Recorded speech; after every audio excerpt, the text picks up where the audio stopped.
Hello, hello.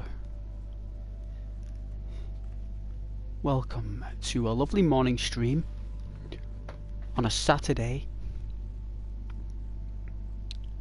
Hope you're all doing very well.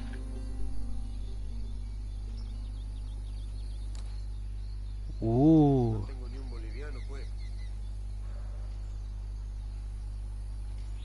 But yes, it is a pleasure as always.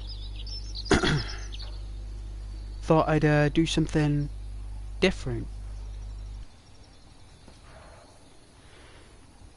It's always nice to do something different.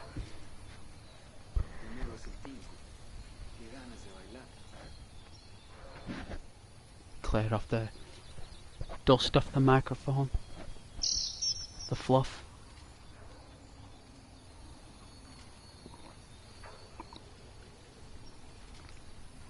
We're looking for resources, that's what we're doing. I haven't got any. We got no money. When you got no money on Ghost Recon Wildlands, we gotta find money. Lots and lots of money. The big bucks. That's what we gotta find.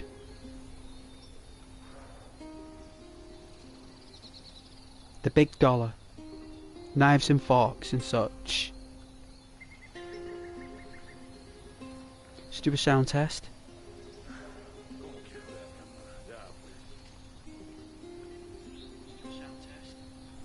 Oh, it's fabulous. Okay.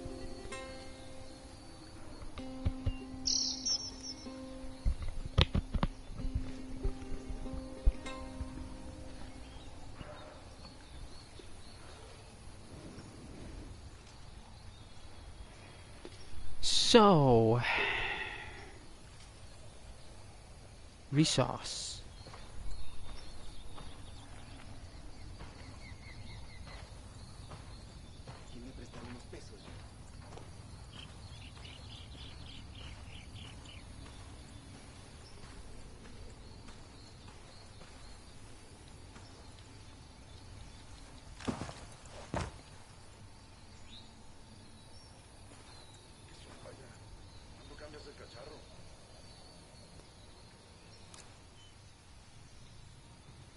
It's over there.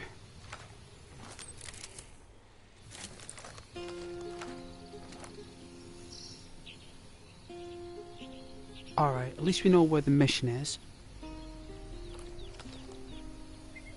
So, for resource, we gotta find the little knives and forks and such. The little fire and everything. So, let's have a look.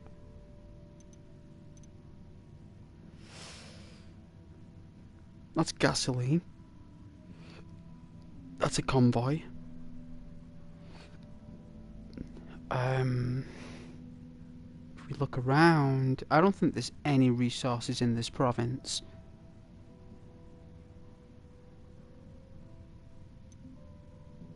That's another convoy.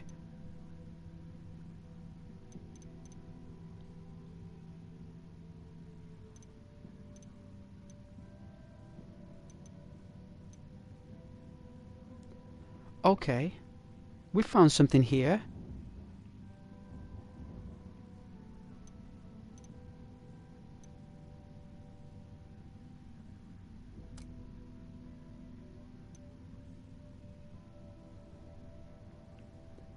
Alright, that's probably up a mountain. Very likely, so we're probably best getting a helicopter. Which means that if we just follow this direction, we take a right, follow the road, round, we should make it to the helicopter.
It's the right track.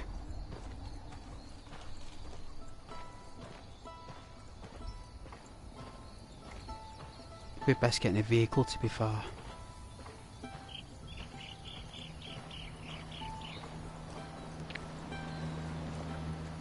But a patrol is necessary.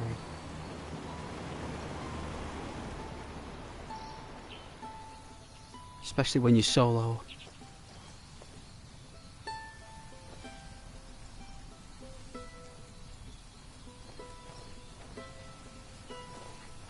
Alright, the helicopter should be...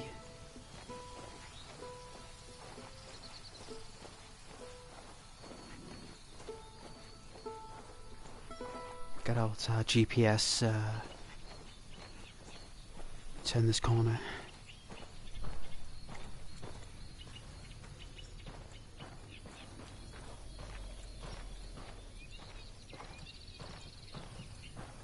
It's quiet, isn't it? It's very quiet in Bolivia.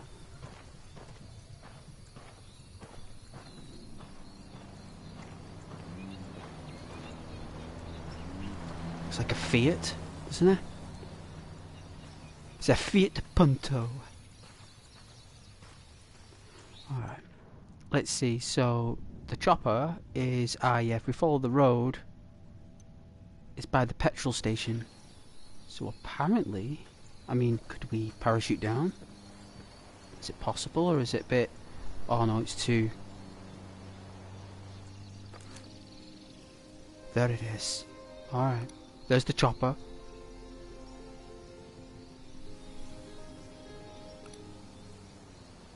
We got a Sicario. I think there's another one here. I'm spotting another tango. Oh, they're tangos. They're not Sicarios. These are tangos. Alright, couple of tangos. And baby makes 3. We got 3 tangos. Oh, 4 tangos. Just spotted one with submachine guns.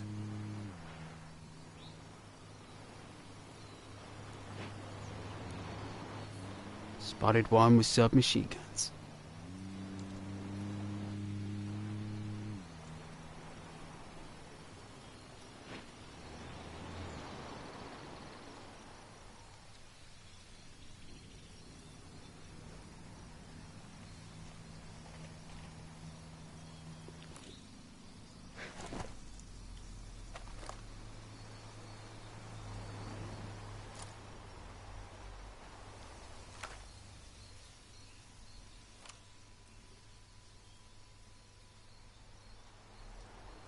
Oh, you can't mess around with this scope.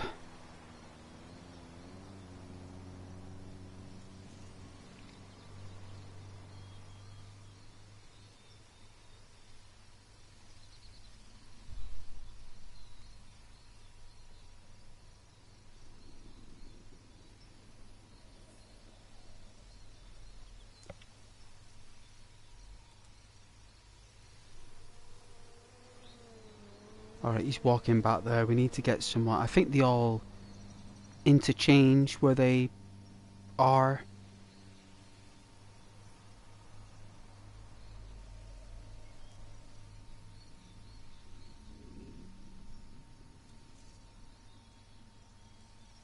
Some resources there as well.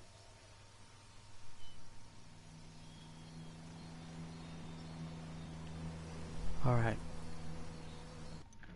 Give me a second, please.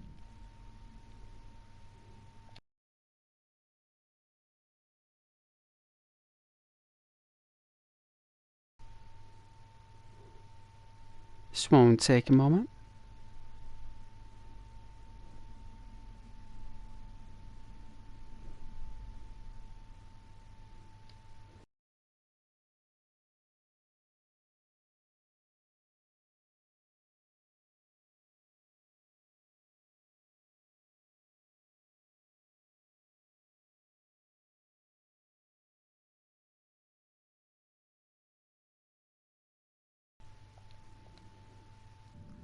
There we go. Alright. Excusez-moi.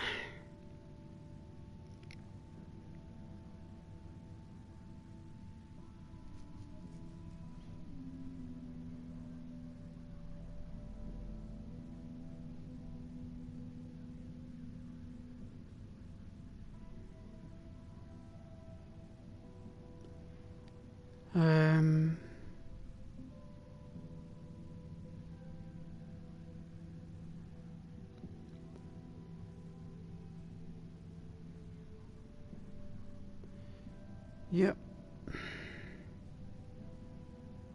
Right. There we go.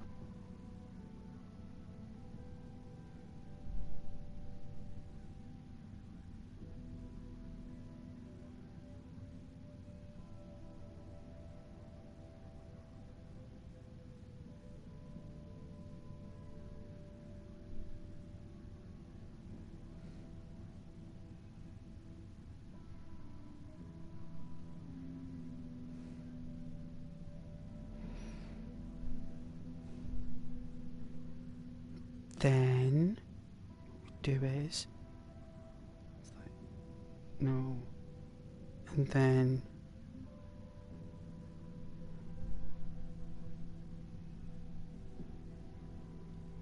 this.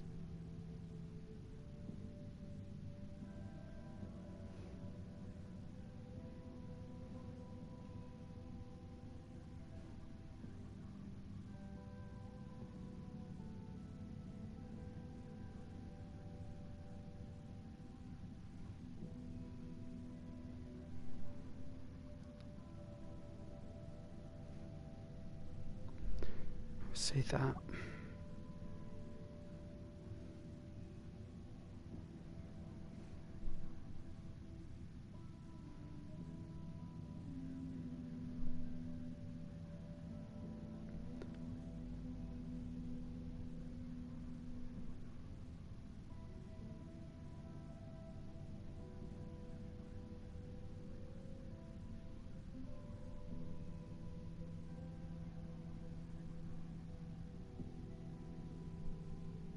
Okay.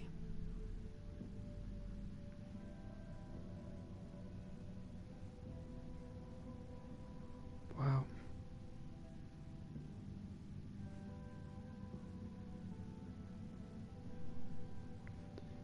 I suppose I did fall asleep. This is what I'm saying, you get really tired, you know. And you really try.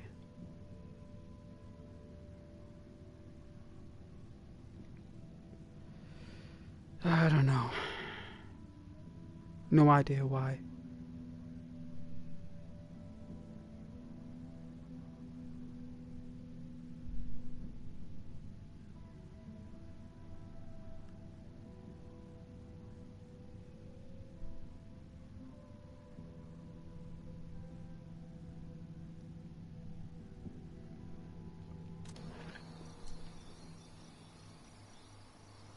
If only had my fellow ghosts with me.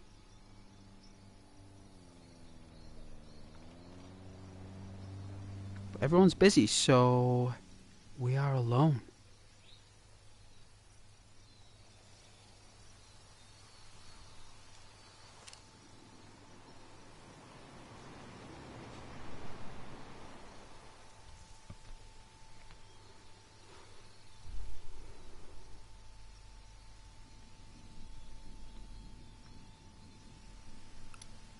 I got a target carrying submachine guns. Ah, another one that we didn't see.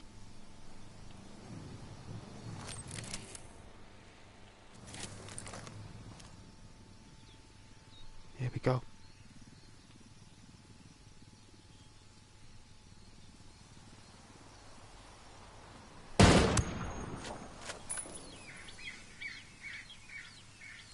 Alright, didn't hear nothing. Wow!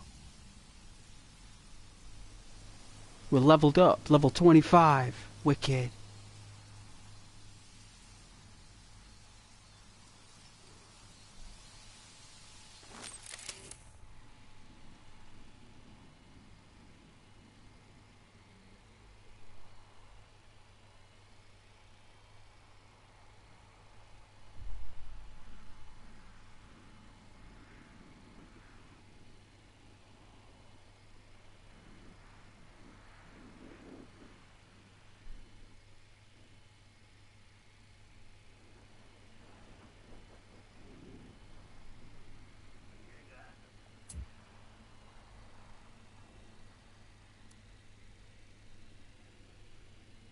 I asked the rebels to recon the area for us. Transmitting intel on enemy positions.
Oh, it's nice.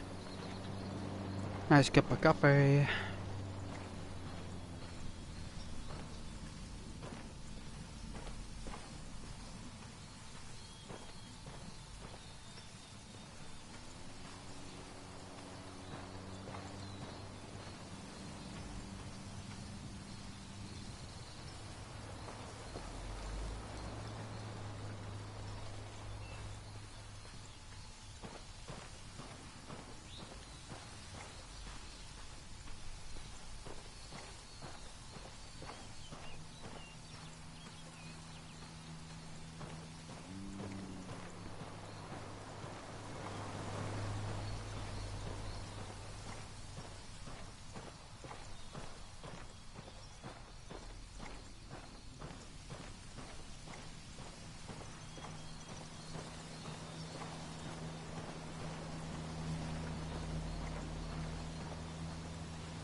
All I want is the helicopter.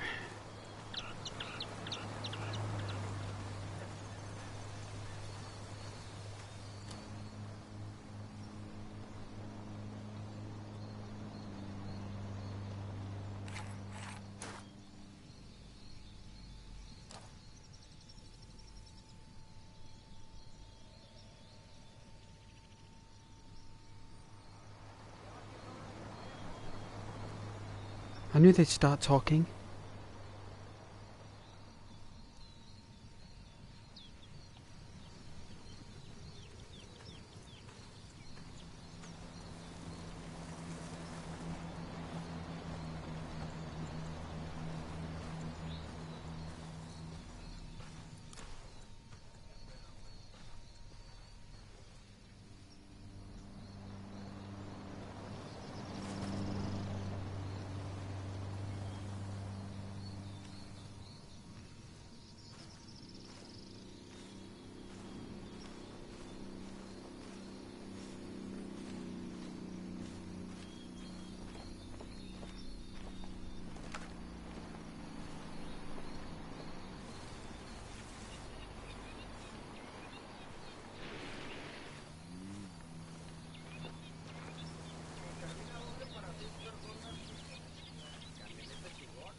Copy.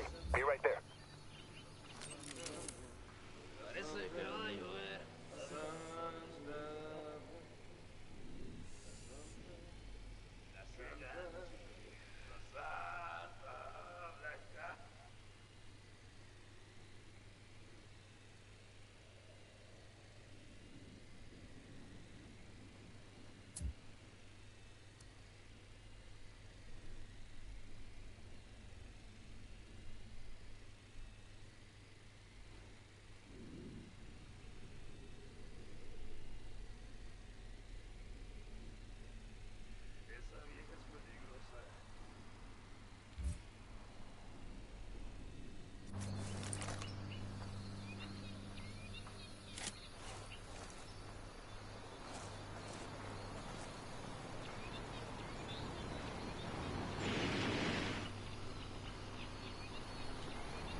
Did they glitch out? Did they get stuck?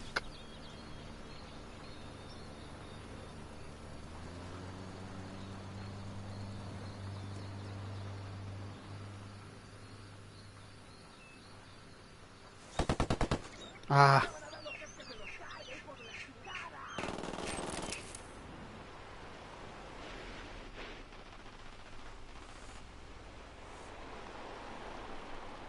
¡Se escondan, maricas!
Pick up a couple of bullets.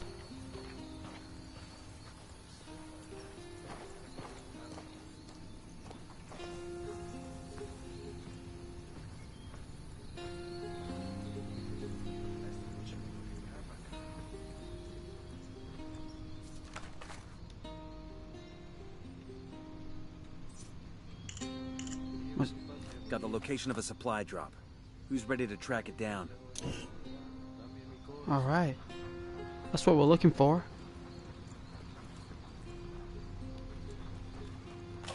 Hey kid, intense day at the office.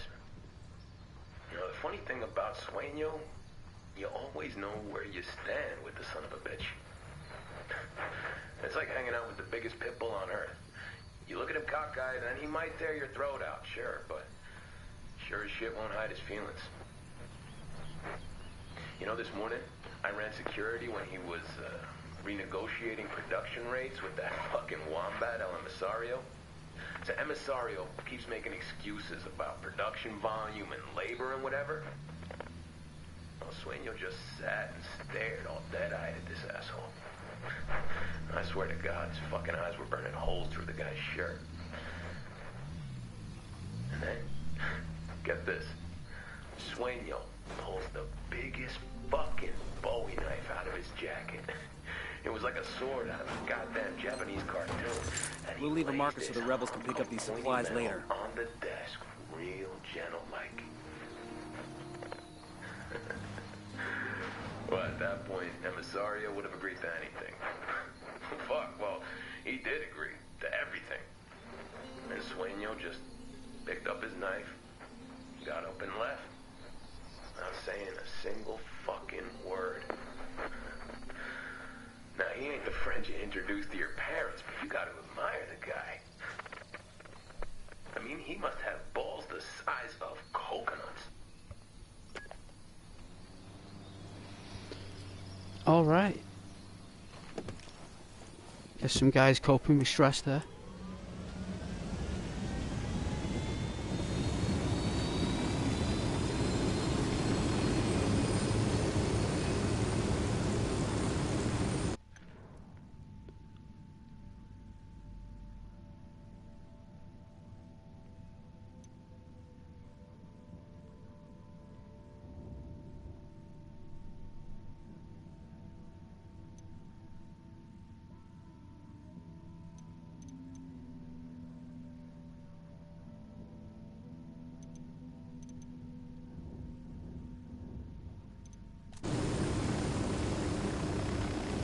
So...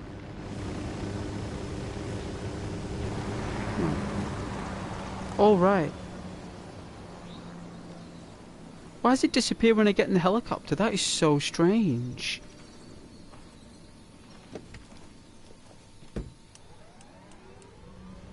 Ah, now it's appeared.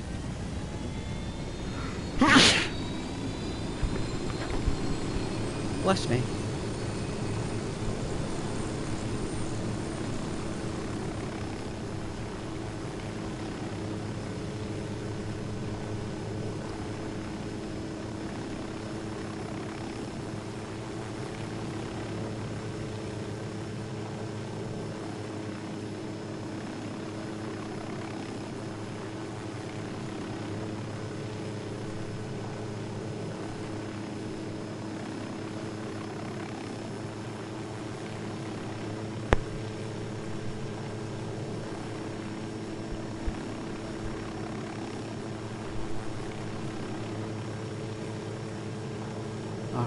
increase, what's it called? Propulsion? Isn't that what they call it in science? Propulsion? I'm sure it is. Propulsion. Velocity and trajectory, isn't it? Simultaneously.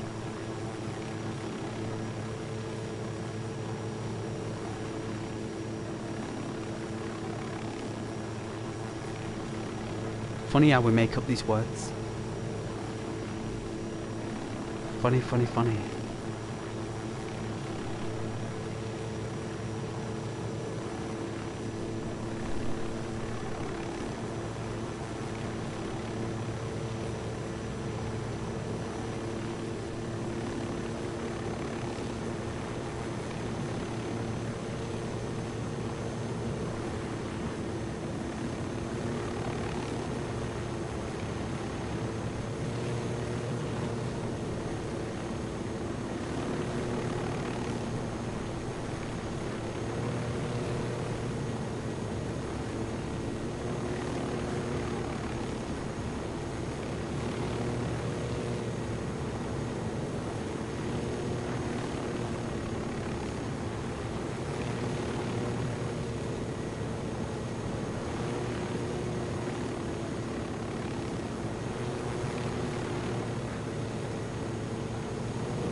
Spotted one with submachine guns. Oh dear. There's actually enemies there guarding it? You're kidding me.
My god, there's an enemy there.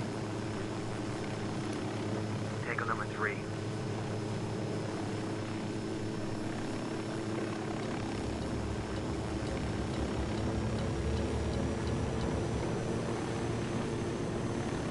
Can't risk being caught.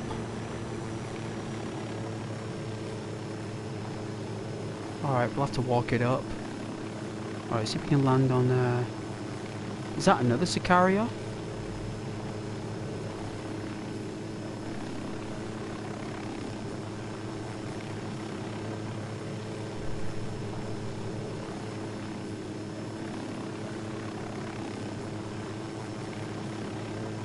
You know what? I think it is.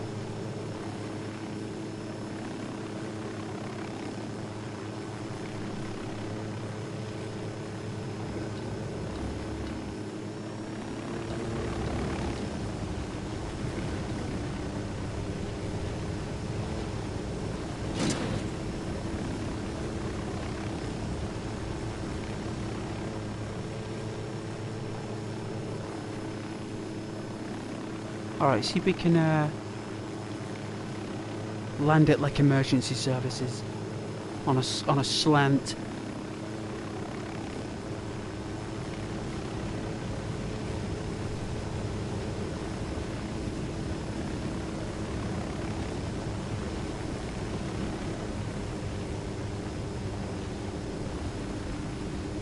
You have to slam it down. There we go.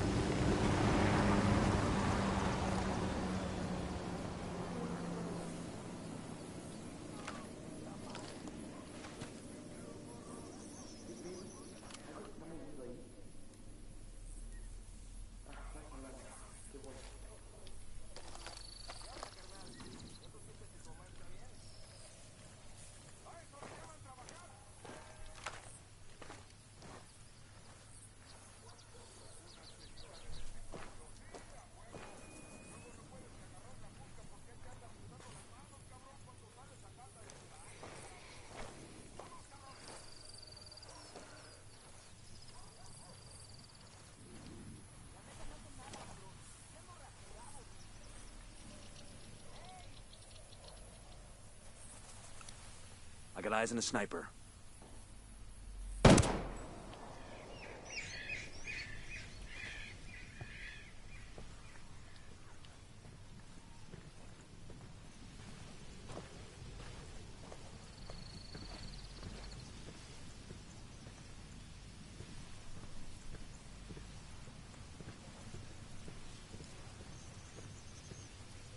I completed a community challenge. Well, that's good.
I got a third.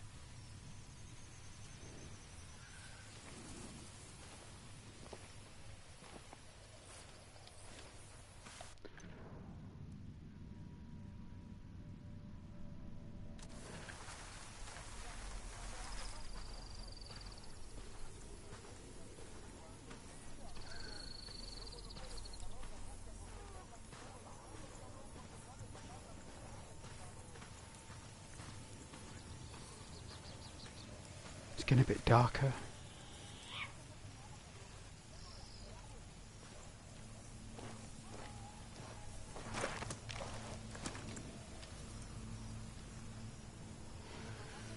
All right.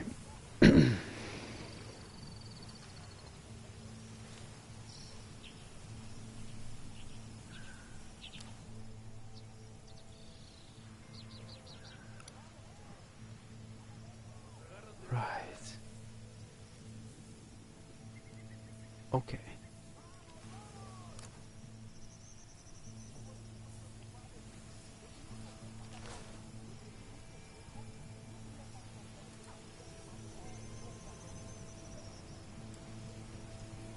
Four in total.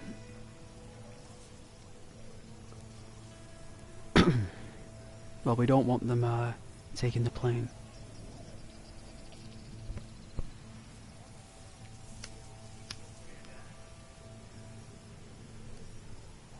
There's a heavy gunner.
Give it a moment.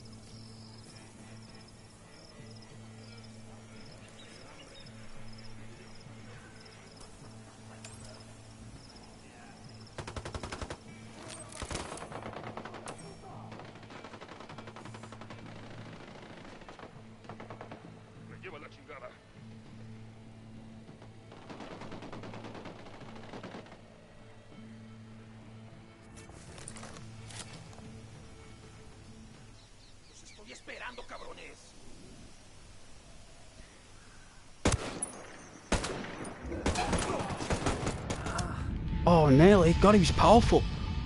Wow, he was tough. I lost the resource tag.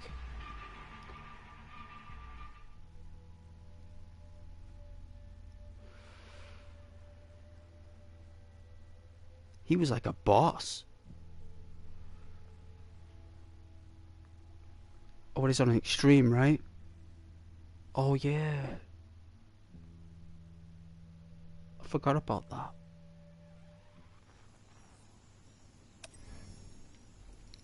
Oh, it's there. Let's see. Yes.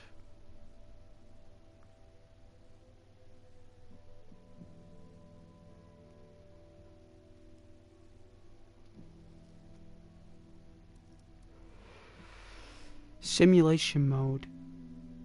A realistic scenario for remarkably tactical players. Well, I wouldn't say that. I'd say creative. Enemies are extremely lethal, aware, and skilled.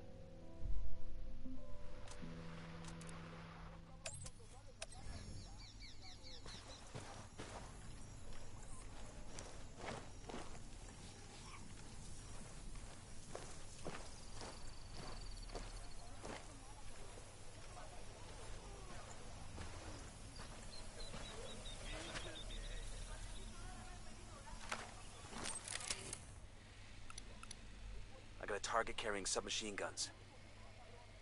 Alright, round two.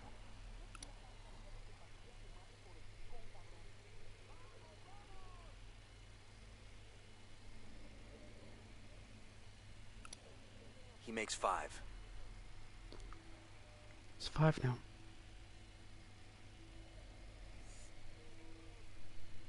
Whoa, look at that explosion down there. That was... Wow. That looks so realistic.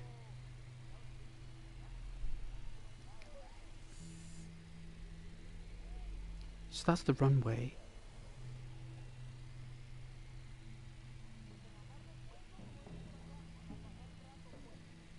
Anyone up here?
¿Qué chingados esperas? A partir de la madre con todo. Vamos a enseñarles quién manda. ¡Disparen!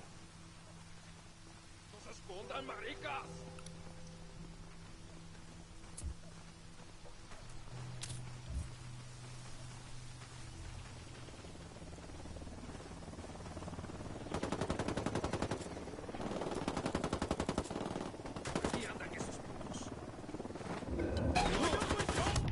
Oh! Nearly. Nearly. I turned around just a bit too late. If I was just quick enough, I would have done it.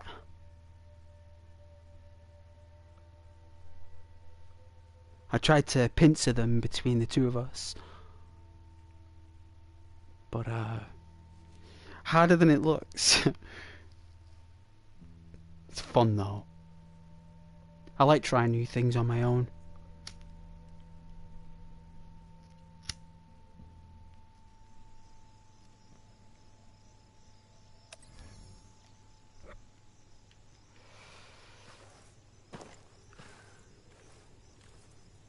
You know, what would you do if you had no suppressor?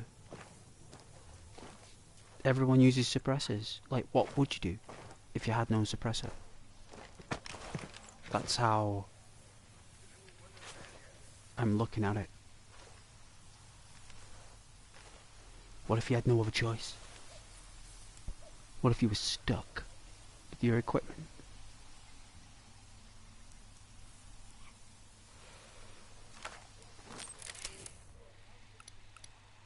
I see a second target. I got a third target. Here's target number 5.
esperando, cabrones? ¿Qué chingados esperas? A partir de la madre con todo. Vamos a enseñarles quién manda. ¡Disparen!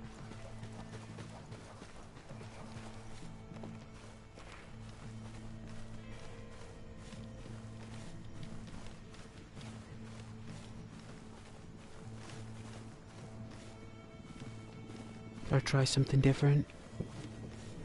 Por aquí andan esos putos.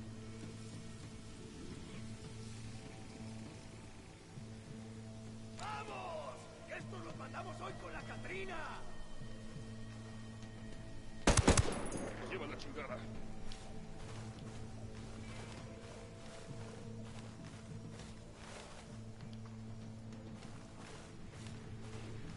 Esos güeyes ya se pelaron. Aquí no hay nada. Seguimos busque y busque y nomás ni un pinche ruido. Ni un pinche culero por aquí. A ver qué sale.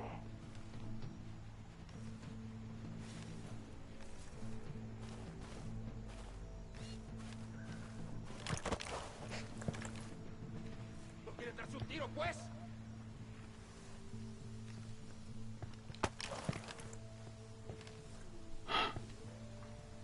Honey.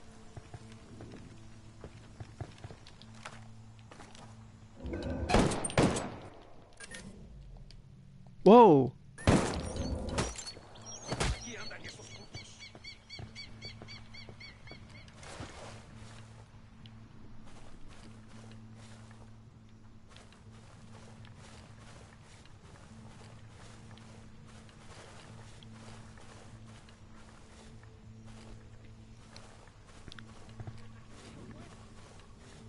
¿Qué chingados esperas?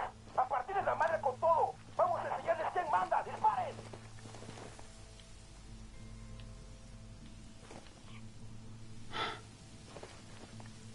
Los estoy esperando, cabrones.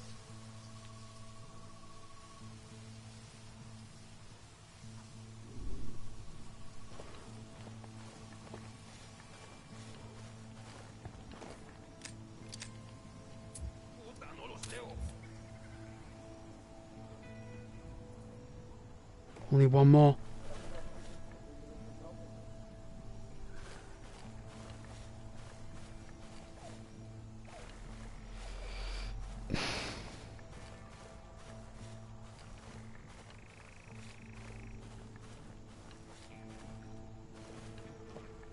Por aquí andan esos putos.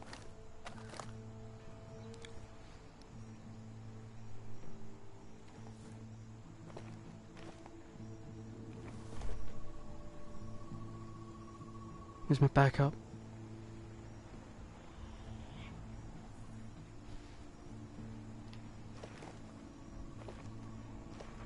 Puta, no los veo.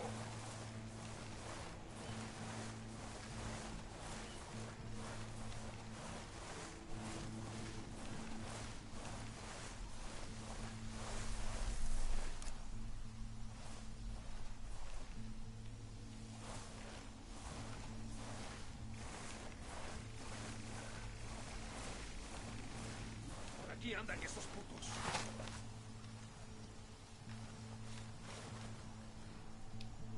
Esta noche me toca cama, cabrón.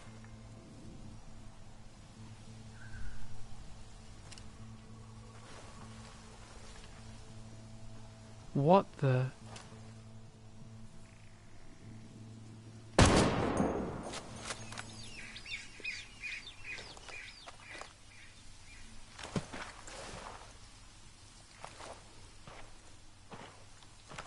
Hey, I found a Santa Blanca medal.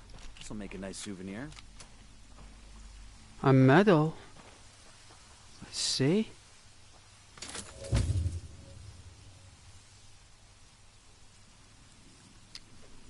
Wicked. Alright, we'll have to wait till morning before I can, because there's no way I can fly this thing at night. I mean, even though my character is a pilot, that doesn't mean he's a night pilot.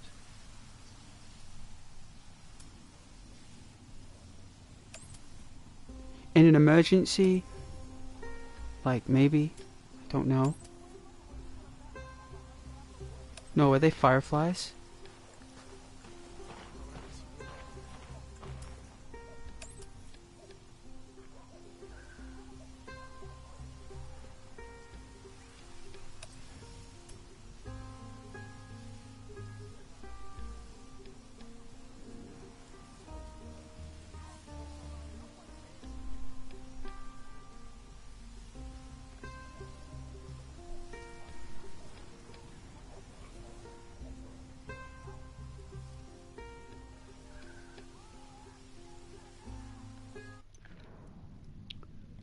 Alright, let's go for more the Wild West.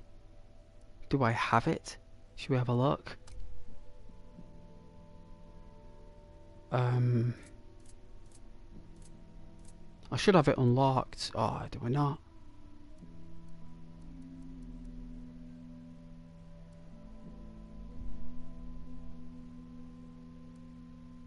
I actually thought I unlocked the shotgun.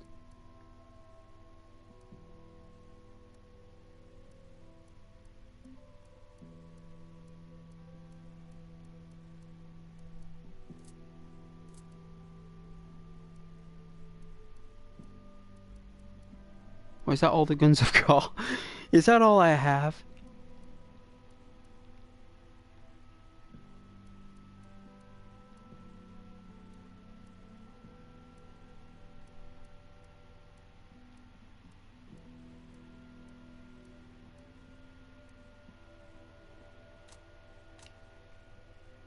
Is that it?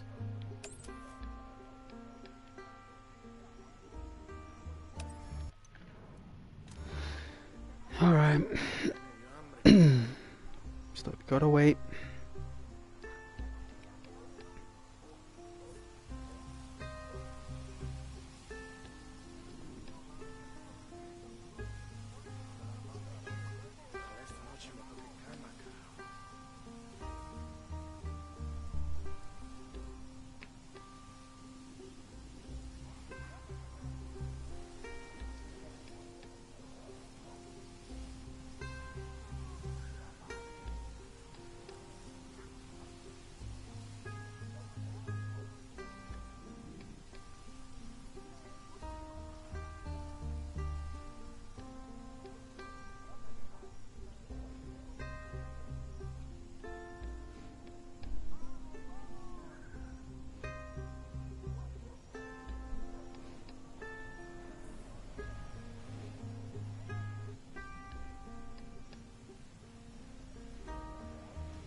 That weather's nice today out there, guys. If anyone's watching. As you know, I don't know. But,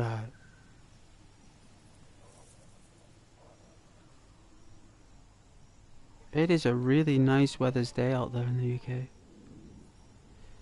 And you know what? For late April, that means that spring must have arrived like about 2 weeks early.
Waiting for time to pass.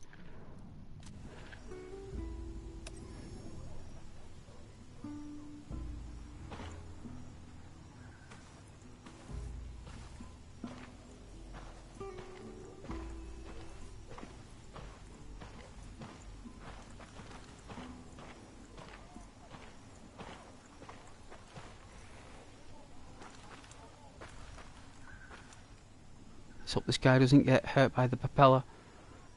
Because when I start that up, he's gonna, come on you, out the way. Don't be getting chopped up.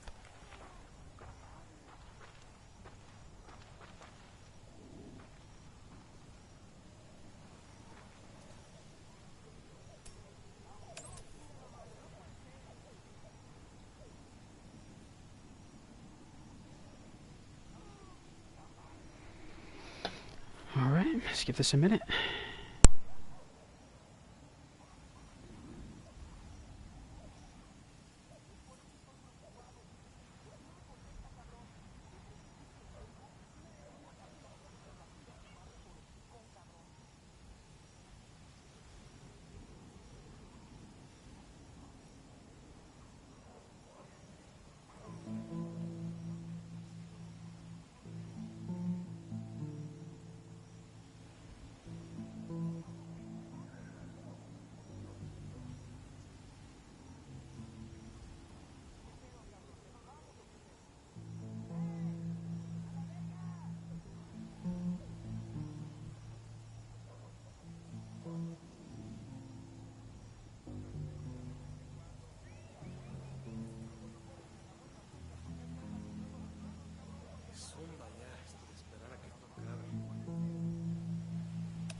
Waiting for morning.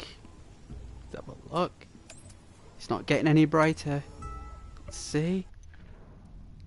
3:30 in the morning. Another 5 minutes, I suppose, and then we can steal this plane, because I can't fly in the dark. Maybe we can infiltrate in the dark, but flying in the dark? No. It's been a while since I've navigated a plane, so I hope that I get this right. I really do.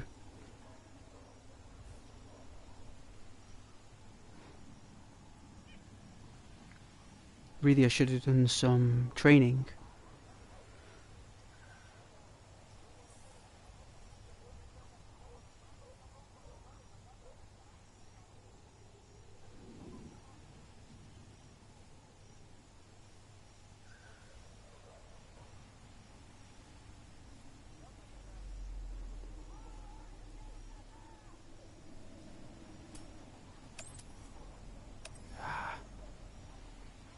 Coming up to twilight, so twilight will be between 3:45 and 5:25 is twilight. So apparently between that vortex of time when darkness is about to come to an end and light is about to begin, there is a paradox of an in-between that fascinates even the most greatest of scientists and astronomers, because the activity is, well, it's fascinating. It happens on Venus, in the twilight hours of Venus. All sorts of stuff happens. So it's a very powerful time.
Oh, now it started raining.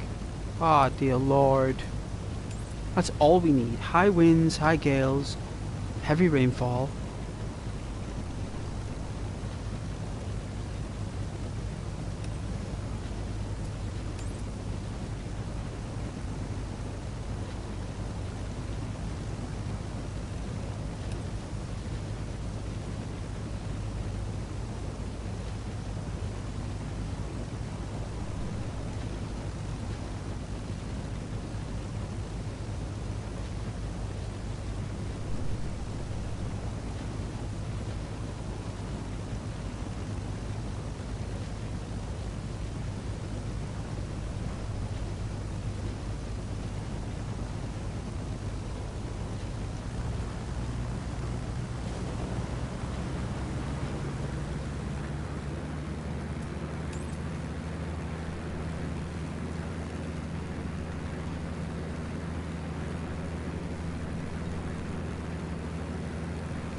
This is one of those legal coca farms. So, like, can we get some legal coca here? For the altitude? For the altitude, yeah. You're not having any coca. You know, first thing headquarters is gonna do when we get back home is make us piss in a cup. But the altitude, it's getting hard to breathe. Shut up.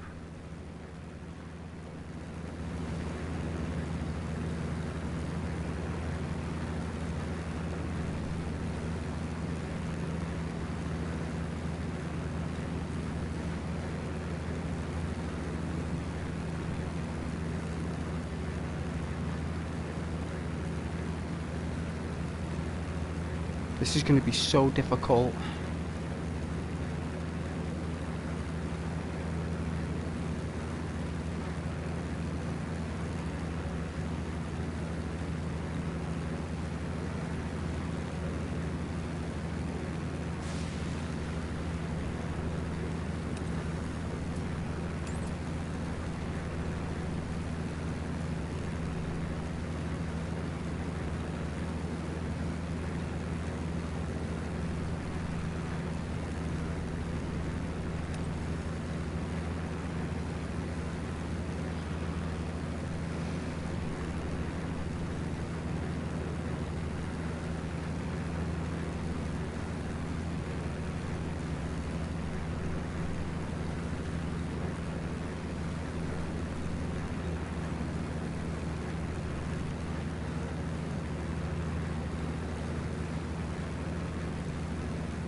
Ooh, ooh, I did it, wow.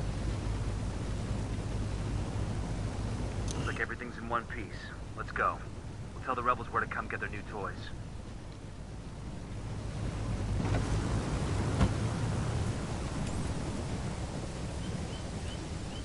Oh, I did it, wow.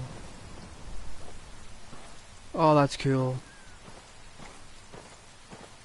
See, you can do it solo.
Alright, let's check our map.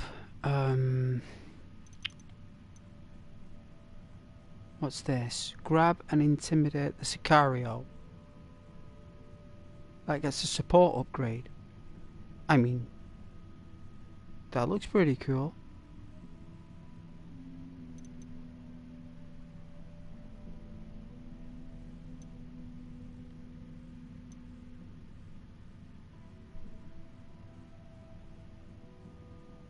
Oh, I'm not doing that, it's a nightmare.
Right, okay.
Find the access code to the cocaine factory in Okoro. Once you've got the code, get inside and wreck the place.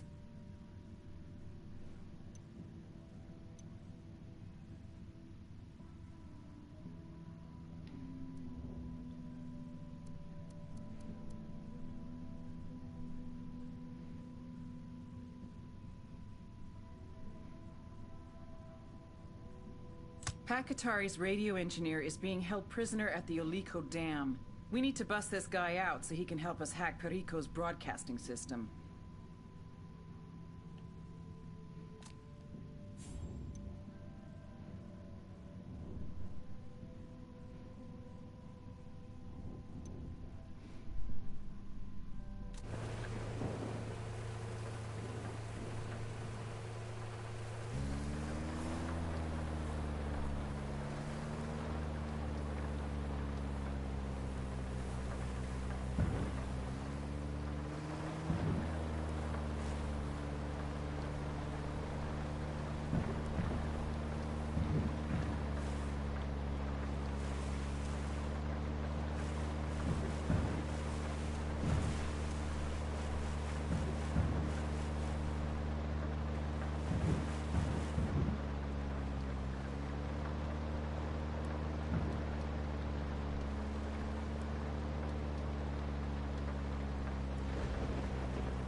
Ow.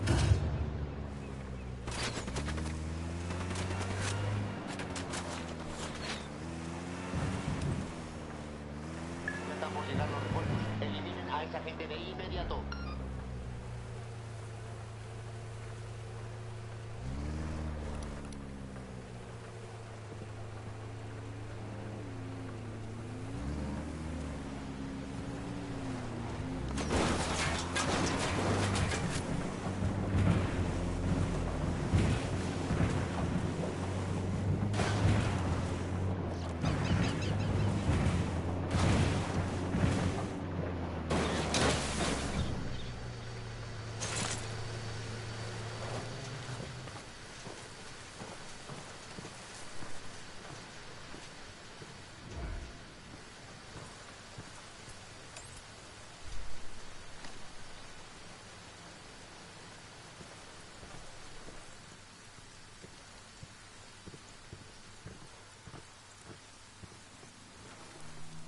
Wow. Doesn't it let your parachute off? Hemos localizado la última posición conocida del enemigo, pero han desaparecido, comenzando una nueva búsqueda ahora mismo.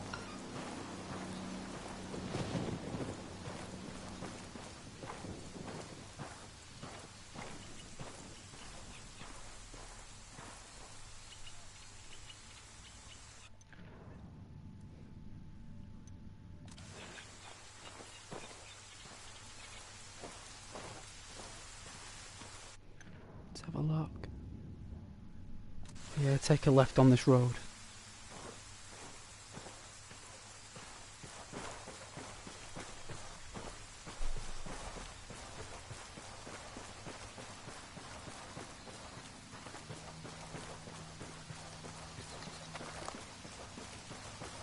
Hemos perdido contacto con el enemigo. Nada que reportar por el momento. Retírese, Continuamos con la repito, búsqueda de los retírese. enemigos. Perdimos contacto con el enemigo. Salgan del servicio. It's a bit of a pace.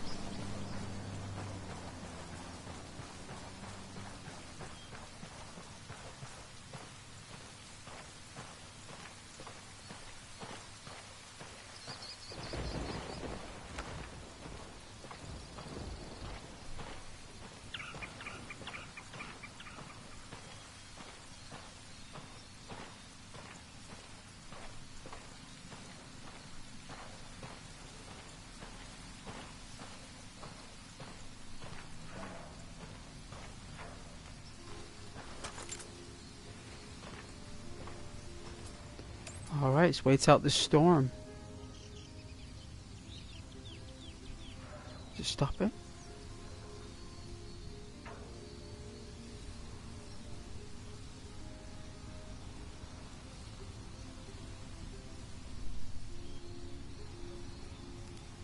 Looks like the sun is coming out.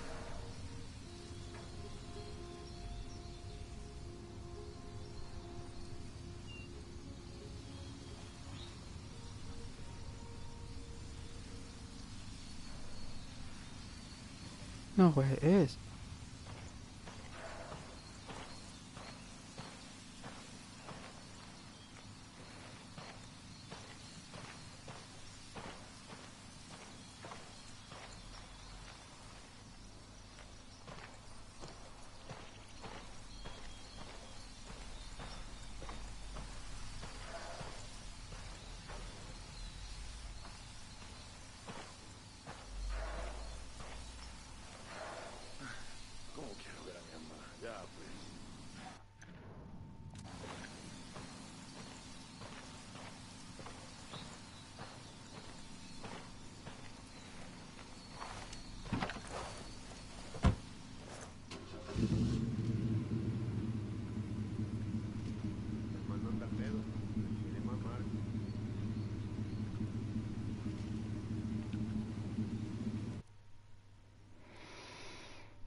cartel's coming down hard on the province since our last op.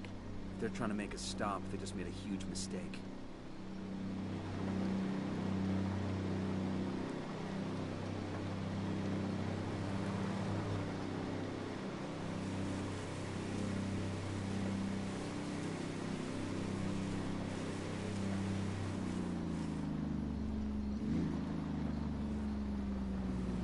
Campo Ana and Kyochi.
We've got cartel soldiers nearby.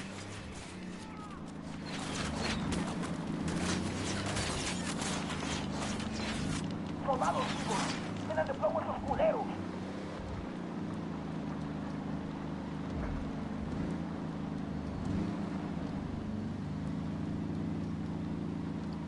We're in a Nakahawa. We'll be fine. If you drive in a Nakahawa, then everything will be good. Handle the mountains of Bolivia and gunfire from Sicarios. Can.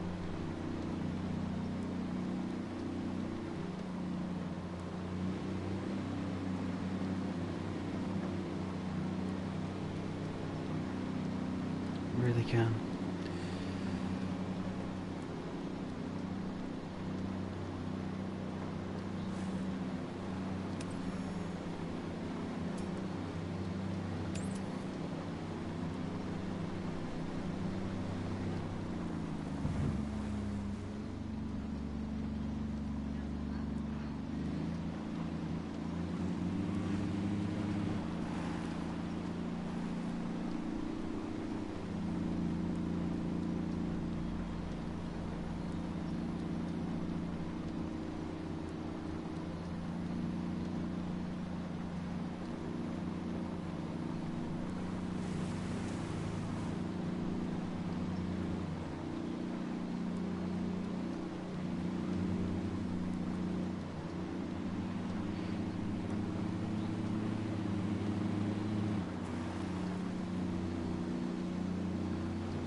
las unidades. Comiencen el ataque.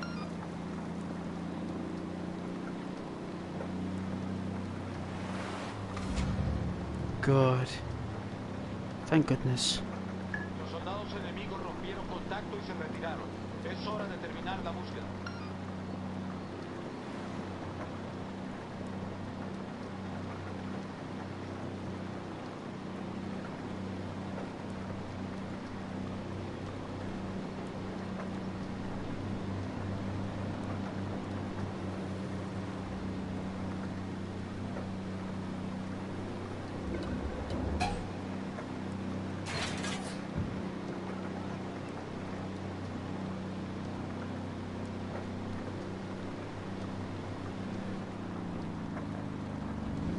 Gringos, hijos de su puta madre. Métanles la verga a todos esos putos. ¡Mátenlos! No mames, prendieron la alarma, cabrón. Ahí viene un helicóptero armado hasta los pinches dientes. ¡Ah!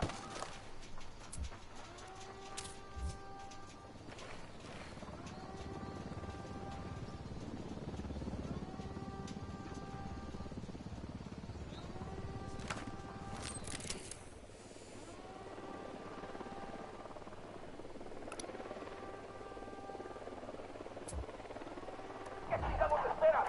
A partir de la madre con todo. Vamos a enseñarles quién manda. ¡Disparen!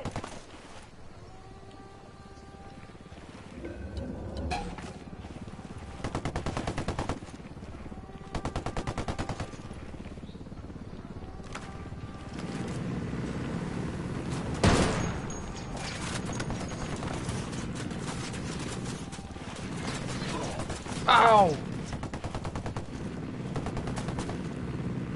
A partir de la madre con todo pinche cañonazo. ¡Háganlo ahora! ¡Vámonos, cabrones!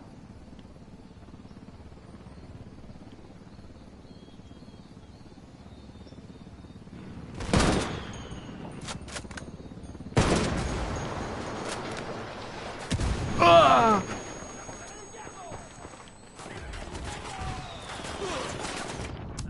Oh, jeez. We're surrounded in all angles. That was so much fun. I love it when I'm under pressure like that because it makes me learn what I need to do. I like stuff like that.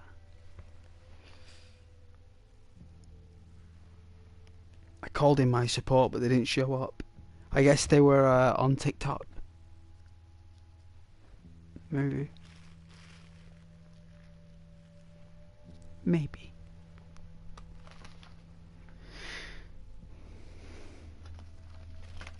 It was fun though.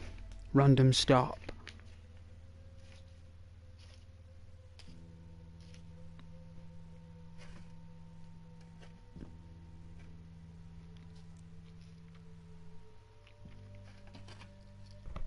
Taking a while to load.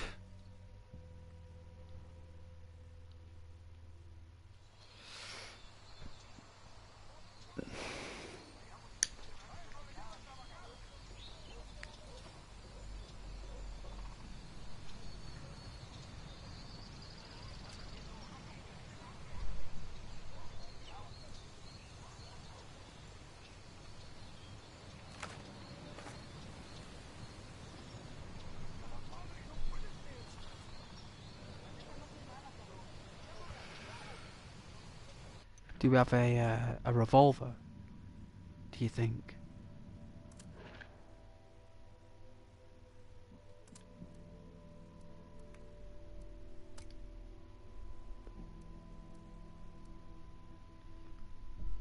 No, but we've got like a flintlock.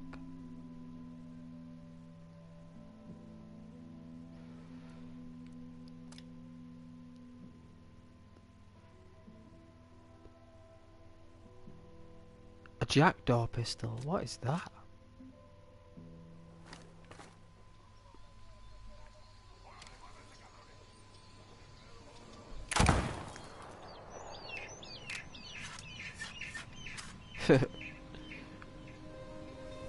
Independence of America.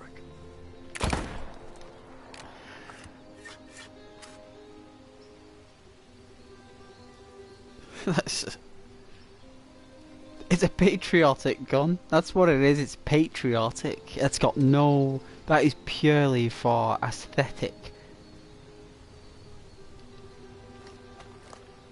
I'd say it's better for the Desert Eagle. You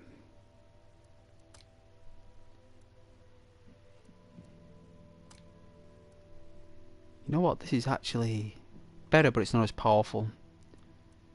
Desert Eagle is a powerful handgun. Yeah. Plus as well, it's got a good recoil, you know, and it's powerful. It's loud, which is good.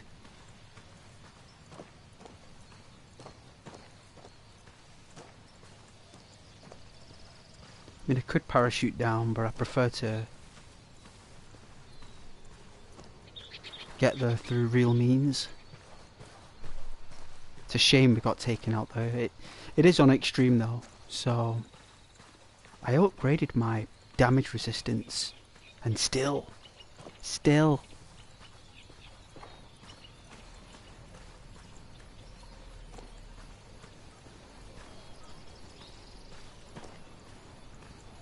it's not enough. Still I stand.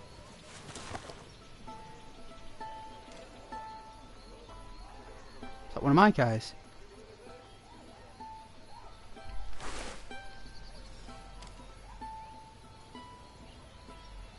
It is. Well, at least I think it is.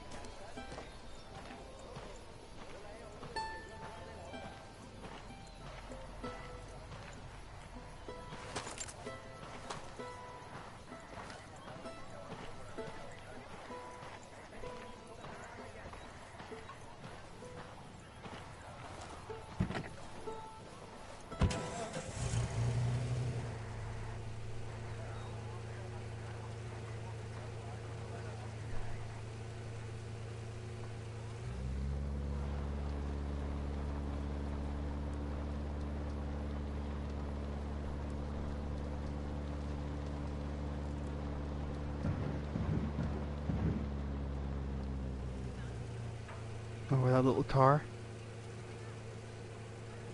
It's like a Citroen.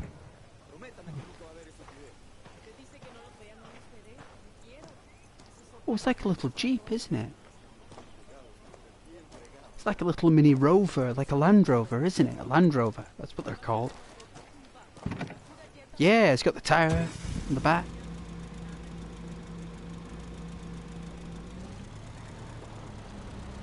Oh yeah, it's a bit more propulsion. A bit more energy in the burst.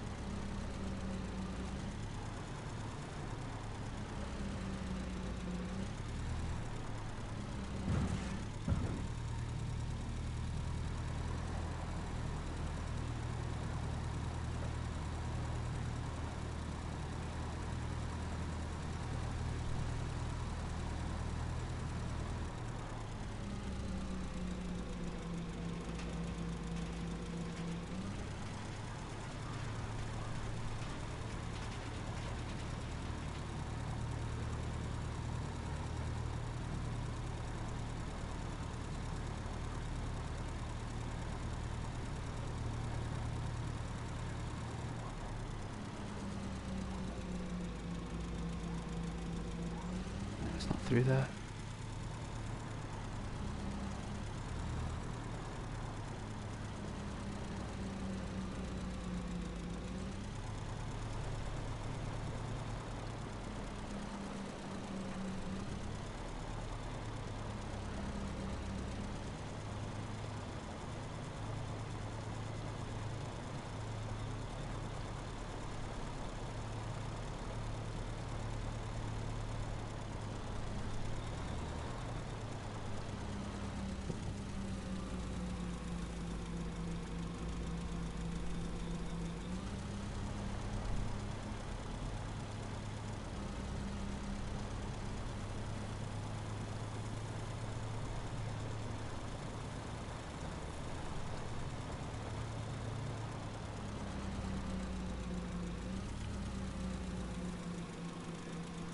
Where's the bridge?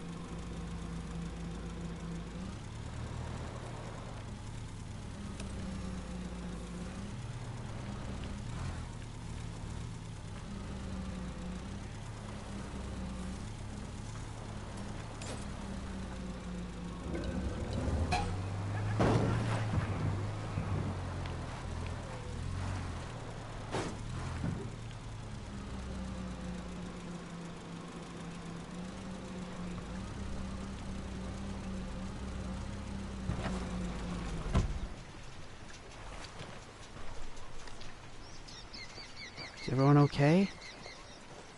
They're gone now. I run them over with the Land Rover.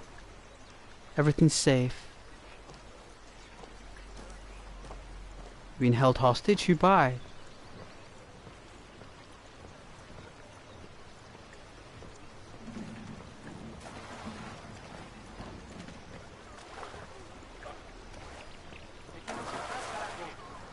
Oh, they can't swim? Oh no! No wonder they were all piled on there by the enemy. One of them was the cost.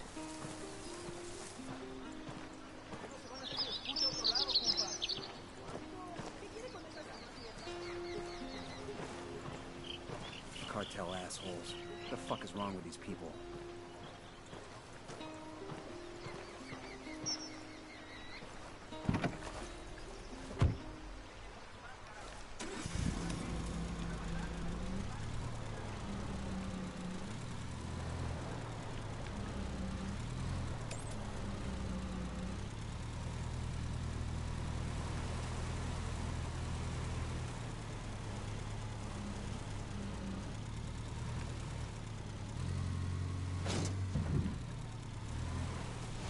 Oh my. Careful. Careful, Nomad.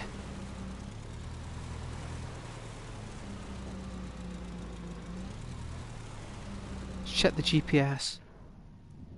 So there's a bridge. Yeah, it's here. So really we're best going actually back into the street. Well, I guess we could go off-road for a second. Is that a gap? It is.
We have to take a left.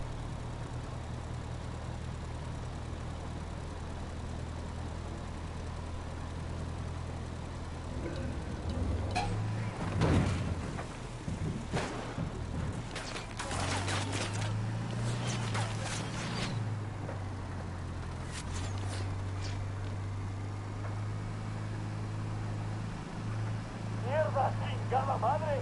¡Hay un putero de soldados gringos acá! ¡Pásenlo!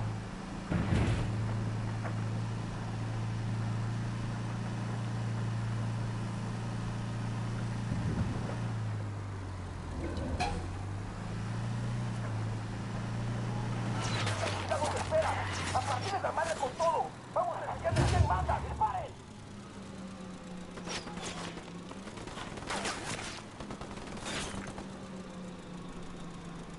Hemos enviado refuerzos a su posición. Acaben con el enemigo.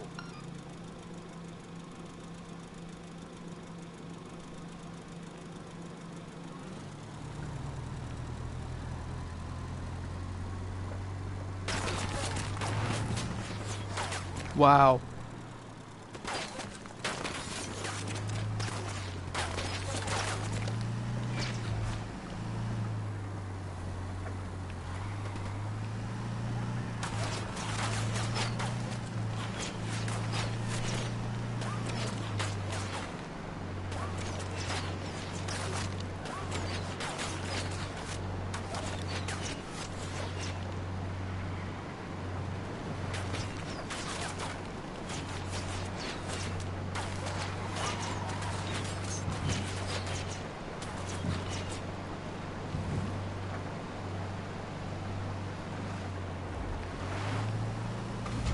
Hay señales de enemigos por aquí. Continúen la búsqueda. Las tropas hostiles abandonaron esta zona. Todas las unidades salgan del servicio.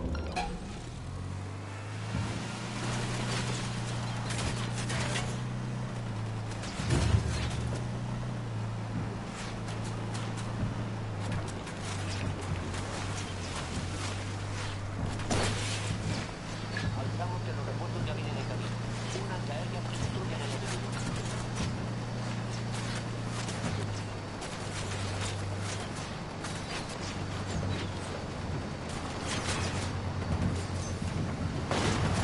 Shit balls.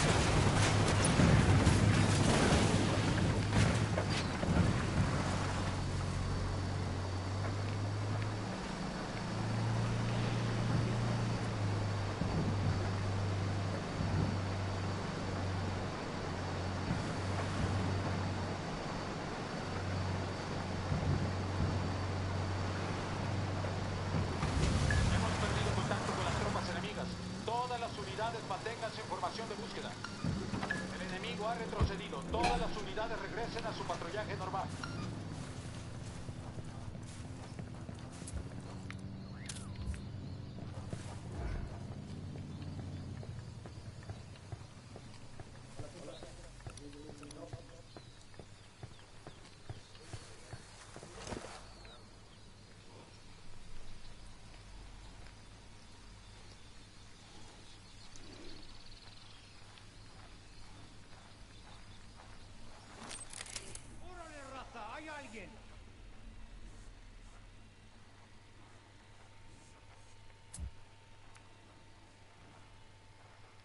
I called the rebels for some indirect fire. Got it, amigo. No hay ningún contacto en la última posición conocida del enemigo. Comenzando búsqueda ahora.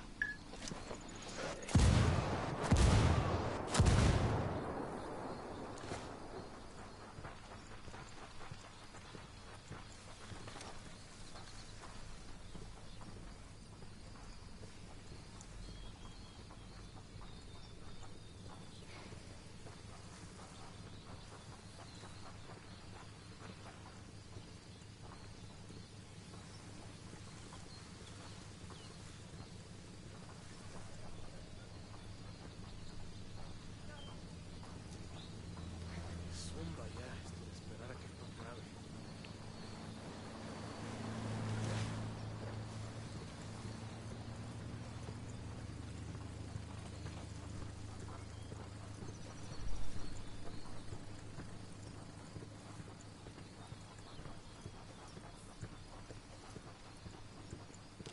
Our car.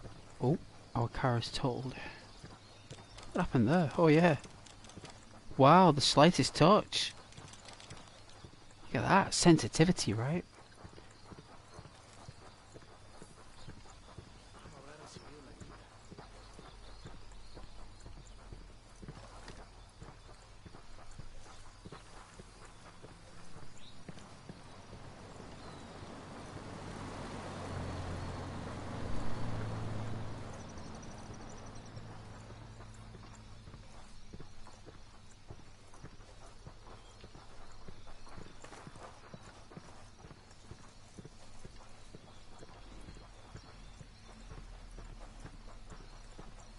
Viva mi patria Bolivia, una gran nación.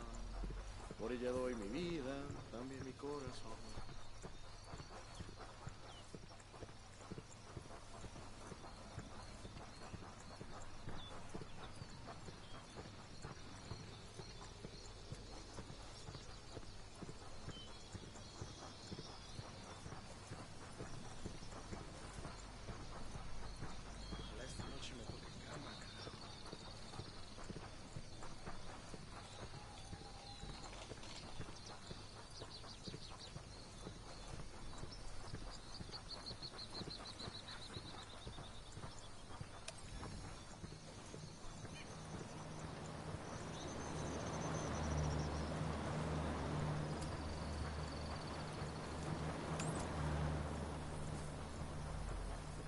getting night time now. Let's check the GPS. Oh, there's a base here. Spend the night there. Need to take our next right.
Further down.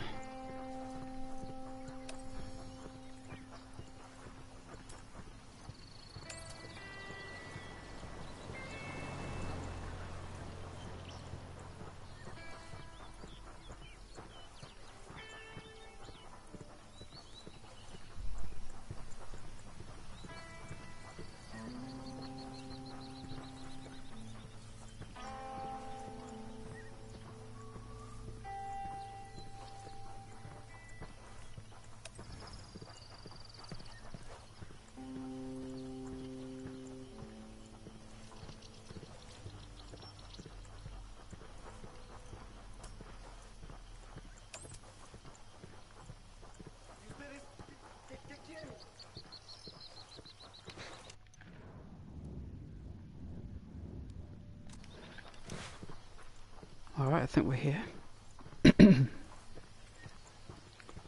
Yeah, you can see the goats.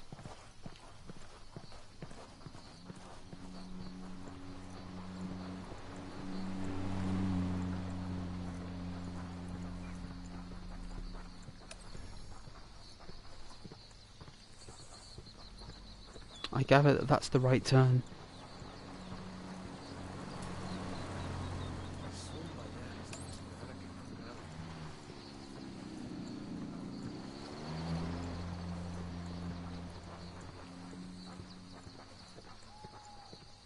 You can't beat the Western style, can you? The Wild West. Even though it's like modern tech, SWAT, Tom Clancy, like Splinter Cell and all that stuff. Jack Ryan, fancy weapons. At the end of the day, you can't beat the Wild West. You can't beat the theme, can you? It doesn't matter what's behind it. If you have something that's like a cowboy or a Wild West, it fits every potential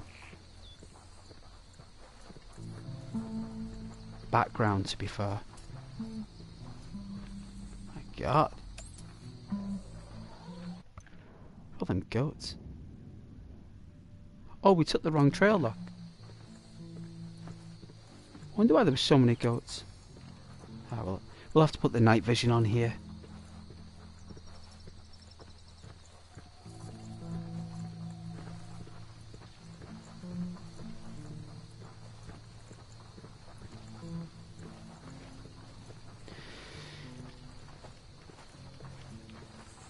Climb these rocks.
Ah, dusk. It's nice dusk, isn't it?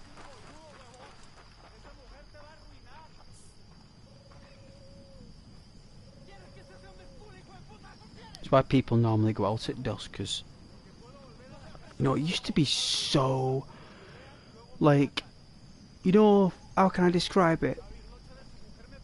So, do you remember, like, Marvel Avengers, where people would, like, wait for the next film, right?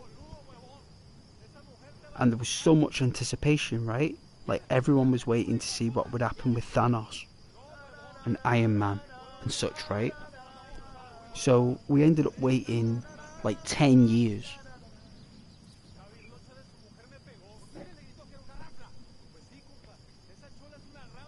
for like a full, like, chronicle episodal collection.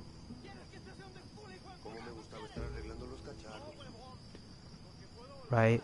Now, that feeling that people get when they watch them and relive that fantasy of a Marvel character, that is what it used to feel like when people went out to the pubs and the clubs on the weekend.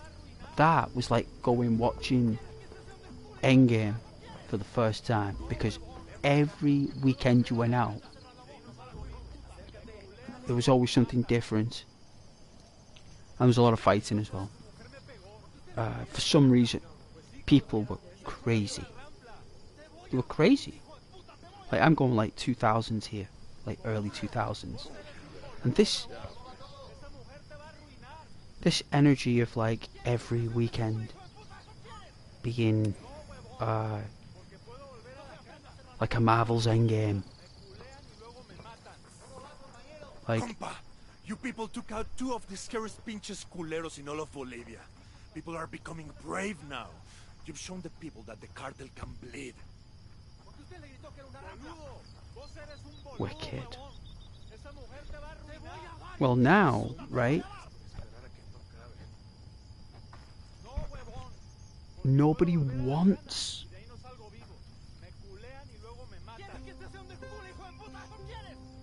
to do that anymore.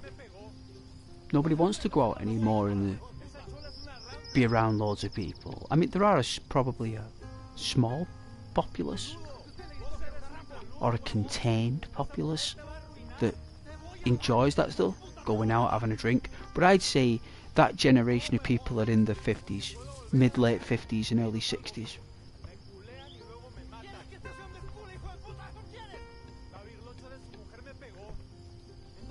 And what replaced that, the Endgame, replaced kind of like that social heat, that social rise. Right, when like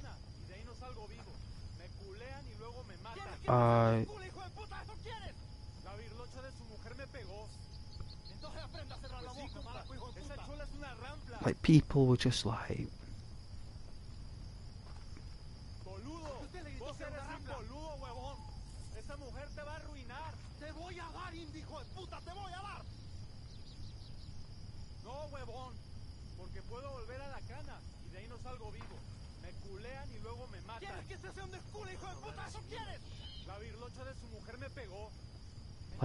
arguing over like mate guarding.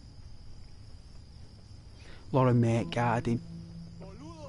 Like, I'd say it was a surge of like 5,000% surge in mate guarding. Right, because what happened is round about the 2000s, right? I wouldn't say late 90s, but I'd say around about 2002, right? Products that were in salons, you know, like really expensive salons, products in those salons became available at shops like Boots, Superdrug, all these retailers, right? And the makeup range like expanded and exploded because there was only kind of like one or two brands that kind of was on the market that females used. But what happened is that the variety of healthcare and ablution were for beauty and makeup and stuff like that exploded. So like women could like basically have like £1,000 job done on the budget of a working class person going out round the pubs. So what this did was it pulsed a massive surge of like attraction. So like, which meant that salons had to go one step ahead, kind of like celebrity range, which is why they introduced stuff like the Rachel Green look, the Rachel Stevens look from S Club 7. They had all these different celebrity range makeup styles and salons to compete with the supermarkets. So what it did was it had like this competition between two beauty outlets that surged the attraction rate by like I said 5,000% because it matched the Met Garden result.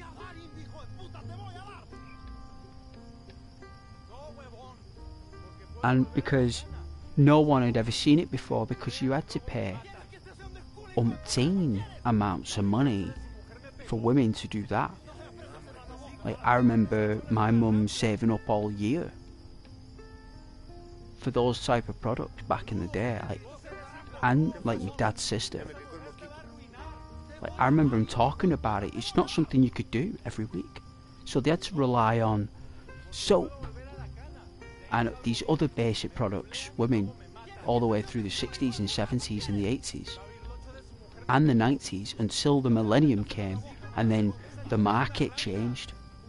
So next thing is false tan, hair straighteners, special hair dryers, eyelash range, all these crazy things that came out essentially created a massive form of mate guarding around the pubs, and like violence and assaults and grievous bodily harm and all these charges all surged because of that, right? And then what happened is it took 20 years to just dudes get used to it. It took 20 years because America are like 10-15 years ahead of the UK, so it would have happened in America around about 88. I'd say about 85 to 88 in America. It's very likely Madonna introduced that type of range, and then the UK get it like 2002. But by then you had like Girls Aloud, S Club 7, Spice Girls were just dropping off, and then you had all these things like steps. There's loads of them. Like there were so many styles that they could choose from. So they were all just walking around using a celebrity range. And what are celebrities designed to do on TV? What are they designed to do when they've got all the makeup on and all the clothes and all the hair done? What, the jewellery? What's left? Like the performance, right? So that's what it was. It was a performance. And like that's why. The fitted clothes, the different fabrics, the designs, logos, everything, shoes, like you name it, everything was designed and structured to influence like that mate guarding. And it's only till now guys don't care. In fact, we're not bothered. it's got to a point where it's that much. Like, we know that it's just basically product based. That we just don't care. like you see, we just go, oh yeah, oh that's cool, you know what I mean? Because we just want an easy life, so we don't really say anything that challenges the fact. Like, we don't say, no, you don't look like that. You know, we don't do it, because if we did do it, it just cause a friction. So what we do is instead we just go, oh yeah, it's sound. You know what I mean? And what's happened is that, you know, that culture started to say, what's going on? Why is it not working anymore? What is the next big level? No, what is that max factor? What is that? What is that, L'Oreal? You know, there isn't one, because they've maxed out. Like, there's nothing else you can do apart from holographic digital illusion. Like an actual organic filter that goes around your face that doesn't exist. Because that's coming next. Like walking around with a collar on that's like a 3D holographic projection of this face that's not their face. Just walking around with a not a real face, and sometimes it'll glitch out like brr, brr, brr, brr, like all these grid references all going up their eyes and stuff. Like, that'll be the next 25, 30 years. It's like wear this and have a face and that's not yours. Like, walk around with your actual filter. And that's as far as it will get.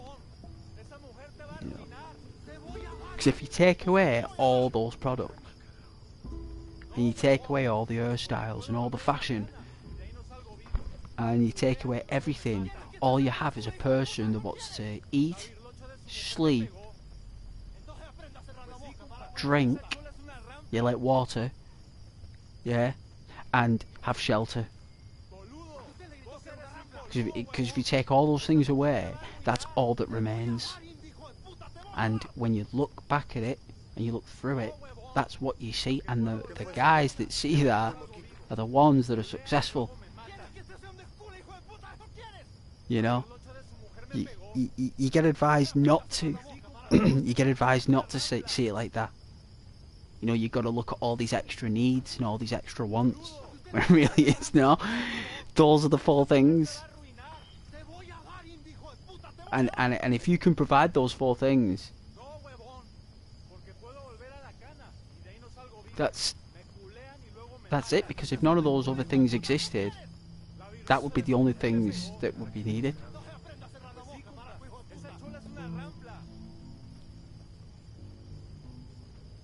You know, you've got like makeup now and eyelash attachments now that these people wear to actually tighten the face. Do you know what I mean? Like you're talking that this product has become so modified that, like, when they wear like these products and these artificial attachments, they actually like make their eyes bigger than what they actually are. Makes their eyelashes longer than what they actually are. You know, sometimes they have like this transparent tape that makes their nostrils slightly, you know, open a little. Like the tape like pulls back so the nostrils, you know, and it's like a completely clear tape that's used. You gotta wax the mustache. Yeah, they have beards. Like no one thinks that. Nobody knows that they've got a beard. Well, they do. They gotta wax it. Yeah. So I've had a long time girlfriend. I've seen them. No, I've lived with a long time girlfriend for like over 2 years at one time. It's like you see that they basically, all of it is all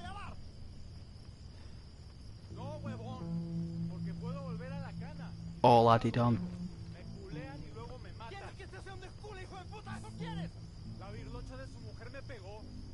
You know, and no one's buying it anymore. Like, no one cares.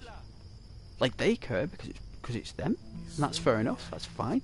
That's lovely. You know, you enjoy beauty products. You know, great, enjoy. But what I'm saying is, it doesn't work. It doesn't work anymore. You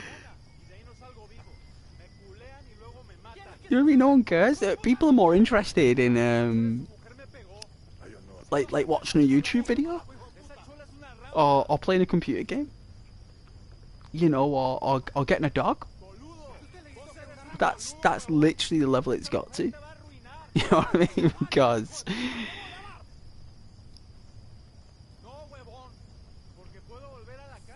you know, you want to deal with all that? You want to deal with all that, really?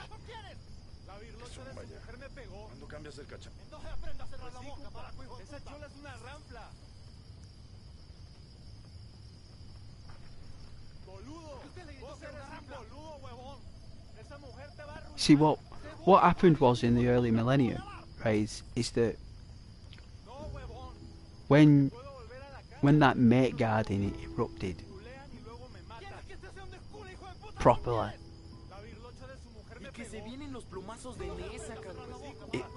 it was as if when,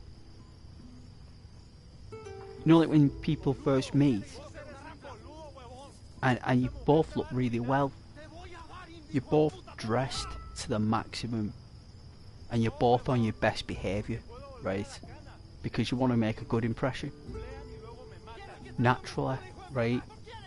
But then what happened is say like they got together, this imaginary couple were making up, say like they got together or something. This is back 2002, right?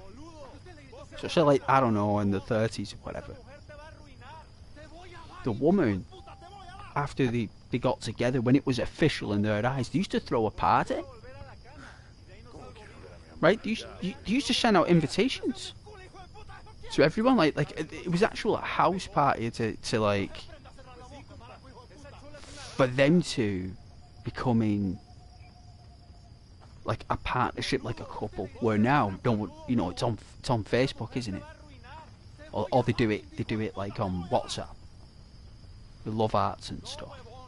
But well, back then they had actual parties, and then what happened after that is that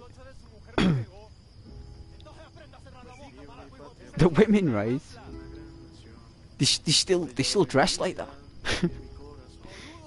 You know, after they got together with the fella, the women didn't dress down after that. See, the guy's got this delusion that the woman would no longer go out dressed like that and would no longer decorate herself with such expensive or affordable, as it now become, ablution wear to make herself look more appealing.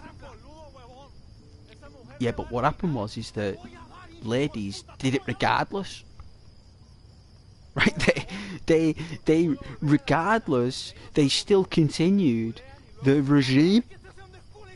You know, they still continued, and if it didn't get any lighter, in fact, it just got even more swifter. So the more the guy kind of whinged about it, the more she kind of went further with it. And that's where, like, it started, where when you're going out and she's dressed like she was when you first met her,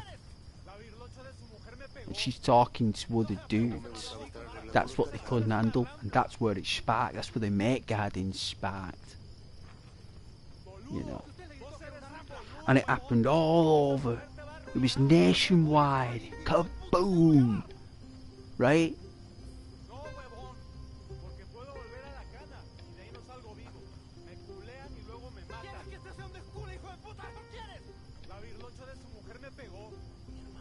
Like, it was that bad, right? This is the honest truth.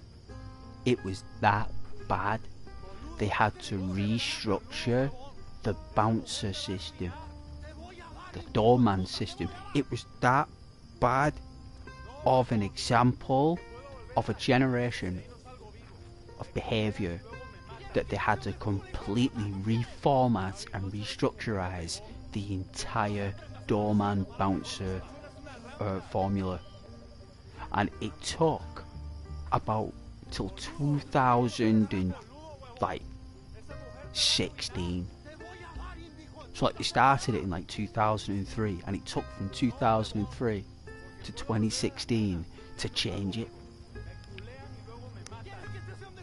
And it's only now when you go out, the people on the doors are officially licensed individuals, where back then it could be anybody. Could have been a criminal on the door. For all you know, it could have been a person who could have been going jail in 2 weeks for whatever crime, and they'd be working on the doors. Do you know what I mean? And it would entice them to get other people into trouble before they go inside. It was awful. I mean, it's probably even worse now, to be fair, digitally. But never mind back then. You know, and you didn't know you were showing your credentials to. These people are just people who don't even... you don't even know, and you're showing your official papers to, just to enter a public house with your girlfriend. Right? You know what I mean? Like, someone's handling data there, asking you your star sign and stuff, and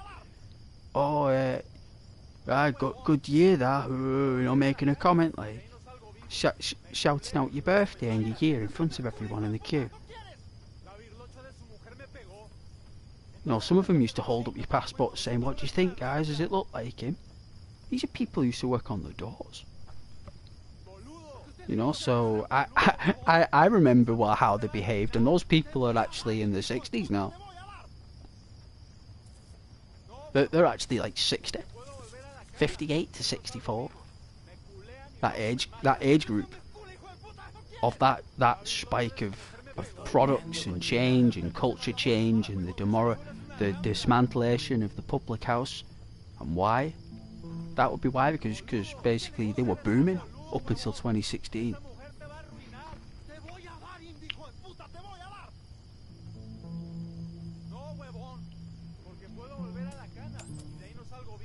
It's nearly morning.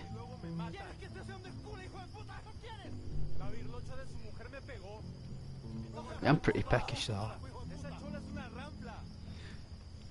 I mean, I might go and get some food, to be honest. What time is it? 1:30? People wouldn't mind if I got a pie, I suppose.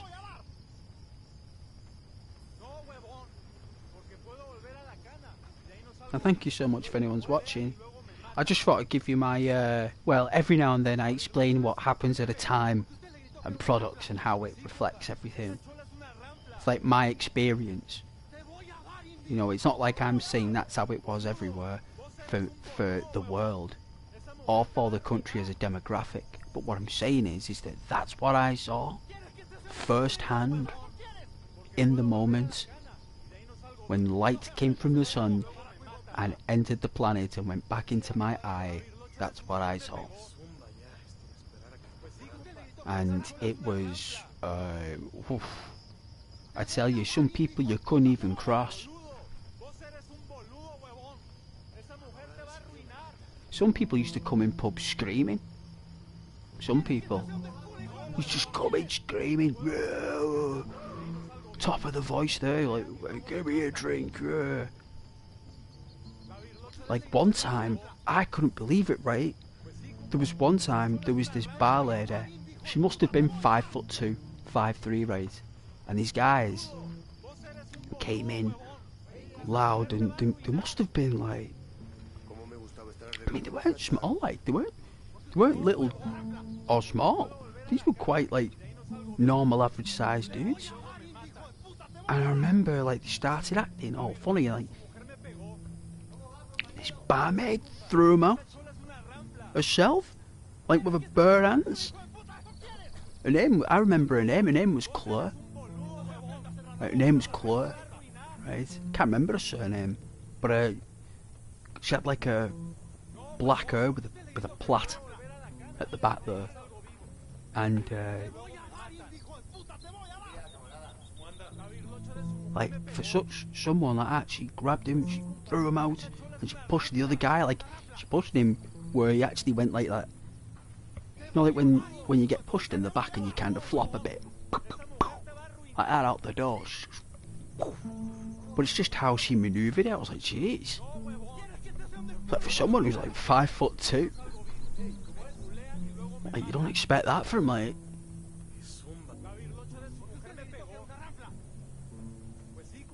I remember like some dude, like some guy said, I tell you something, that's nothing what she's like.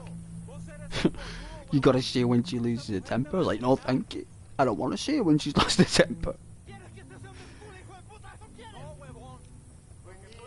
That's what people were like 20 odd years ago, you know. I mean, then people would be. How old would Claire be now? So she must have been 30, 31 at the time. So if she was 31 in 2002, she'd be in her mid-50s.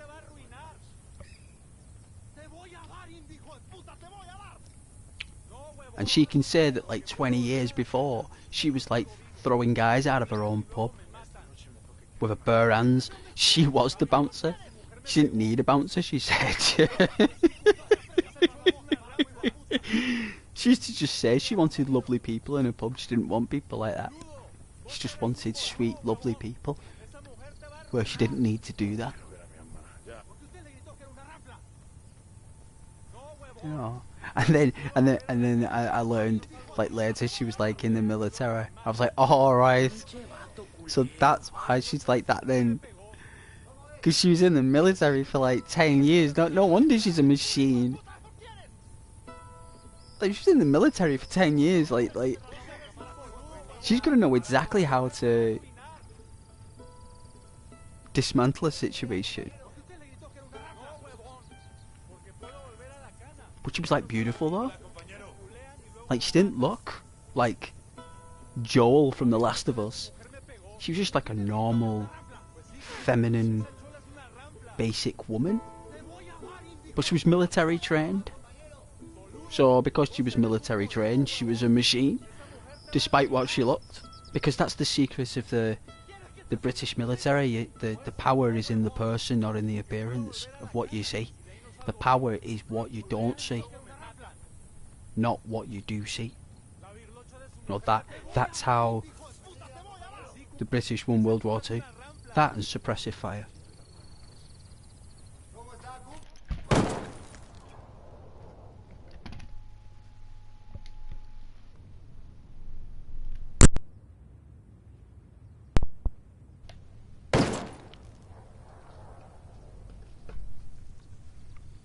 There you go.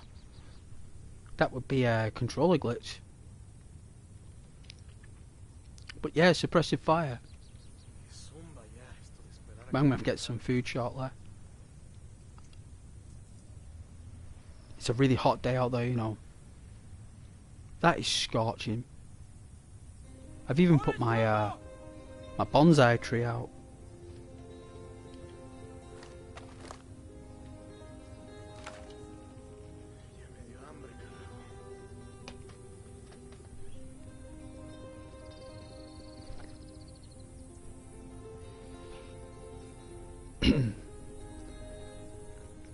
Filled it full of water so that green moss will grow to give it the nutrients.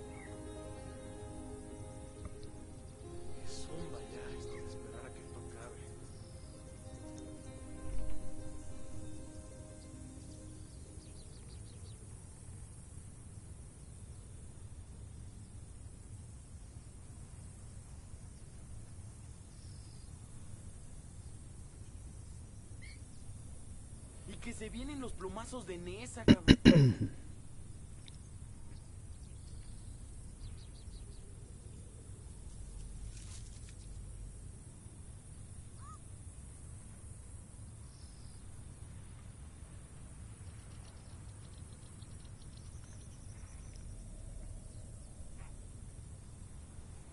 All right.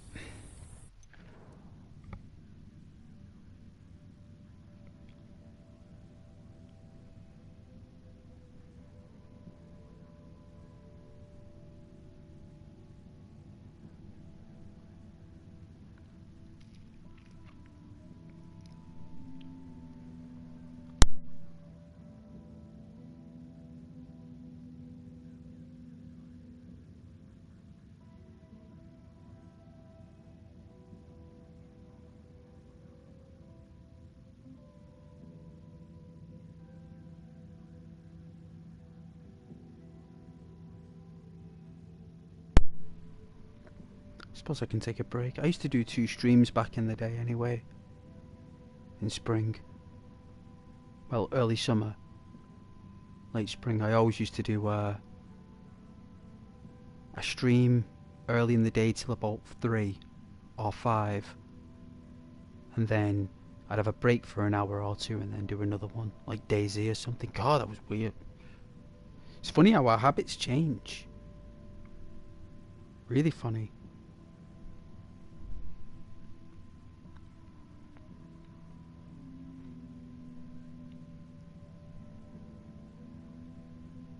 I'll just have to moderate the streaming in case any rascals come in. And with the way YouTube operate the videos now, I don't think I'll see those rascals again. But just in case they do.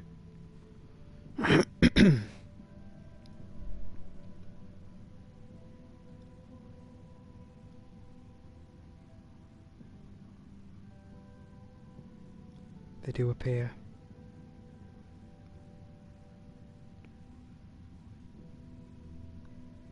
All my audience always show up at Christmas for some reason. I don't know why.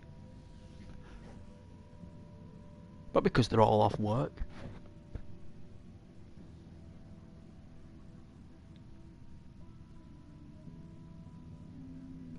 Because that's when you know that your subscribers are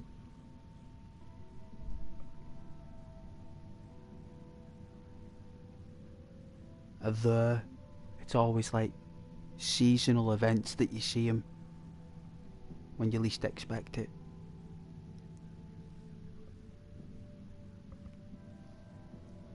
Like it always happens. Like I notice it's always like Valentine's Day, Easter Sunday,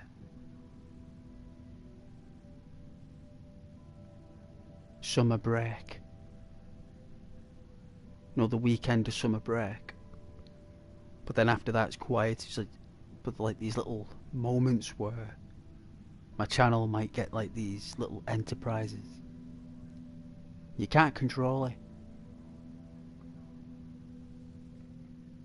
You know what I mean? You can't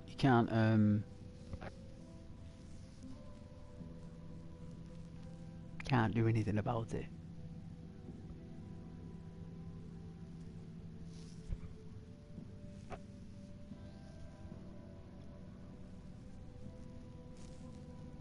All you can do is just be you on the channel, that's it.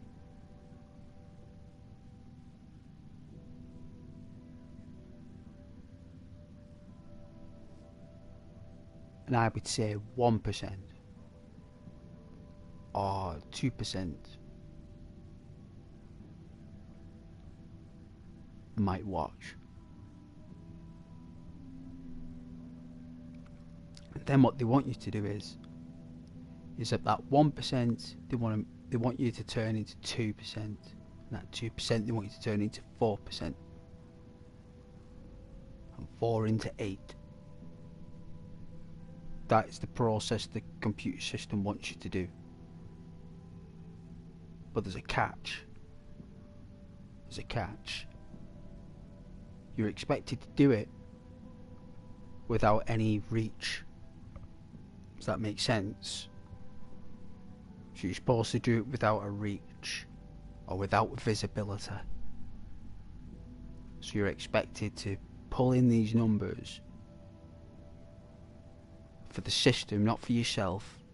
Like, because a lot of people aren't numbers based. I'm not numbers based. Because a lot of people are very corporate with it. And that's how the system's operating now, that everyone's just a corporate portal. The system doesn't know if you're a corporate or if you're just a person who's just having fun doing whatever they do. The system doesn't know that. And you're supposed to convince the system that you can double up every time without them showing you content to a larger range of an audience. And then when in that small group window where your stuff's being put, right, put your stuff there in a small little window and people are looking like that. And what do you do when you're not interested? When you're shopping? No, when you're looking in a window at something, what do you do when you're not interested? You know what you do, don't you? You stop looking, don't you? You turn away and you're looking, you walk and you look in the next one, don't you? Well, that's what it is. That's what it's become. And when those people are all walking across the high street and they're all got these windows to look in, people put out little signs and little notices like buy one get one free, or you know, season sales, Easter lunch, or whatever, you know, natural produce. They'll put these things out to you so you will walk in that shop. But the only reason you walk in that shop on the high street if you are specifically looking for something. So if you like a particular kind of coffee, or if you like a particular kind of sweet, like a chocolate, and you know that that store sells peanut butter flavoured Lion bars or brownie flavoured Lion bars, and you've looked around and no other shop offers those chocolate brownie Lion bars, you're going to make that trip. You're going to cross those extra roads to get into that shop and buy those chocolate Lion bar brownie bars because you like them and you are willing to part with your money and make that trip to get those chocolate brownies that are Lion bar decorative by Nestle. They're beautiful, actually. They're in a pinky purple packet. The reason why I'm saying this is because I have made that distance travel to buy those Lion bars. Right, so how does one become the Lion bar? How does one become that particular flavour? Right, so I've ignored a lot of shops. I've not given any other shops a chance to stock that Lion bar. I've still stuck to that shop because I know that they've got them. But it's only when that shop doesn't have them, I'm like, ooh, well, what do I do? It's like, oh, well, I'll go and try another shop. And it's in that situation where you're supposed to intercept. When that person walks out that shop, where else should I go for these Lion bars? I'll try such and such, they sell chocolate. When you're recollecting where to buy them. Well, that's what YouTube is. It's not about just being a broadcasting station just whacking out loads of videos now and streams. It's literally specifically creating little streets, little shops in them for people to walk past and look in. That's how they've done it. So they've made YouTube into a grid reference high street, but it's on a cyberpunk multiplex level of layers, like a Rubik's cube or a Borg cube full of layers and squares, all with little streets and corridors for people to look through virtually. And everyone's got a specific need now. So instead of just throwing one thing at everyone like it used to because it was good, now it's trying to find that specific Lion bar for you. Because what will happen is you'll be looking for things to watch and you'll be looking for things to learn. How to make bread, how to bake cakes. How to clean my car without scratching it. Right, you know, these like these little things, like I wanted to unblock my sink, right? So I'm on YouTube, like, how do I unblock my sink without a plumber? You need one of these, or you need to buy this. If you try all these, you need a plumber. You know, if it doesn't work, believe it or not, it worked. The technique, the way I did, I was like, no way. So what did I do? I subscribed, because that channel helped me resolve a situation that I was worried about in case I drained the washing machine. So I'm unblocking my sink using this particular method this person said, and it worked. So that was useful to me, because one, I didn't need to call the landlord, and two, I didn't need to go out and buy any products. I already had them. So the specific need I had.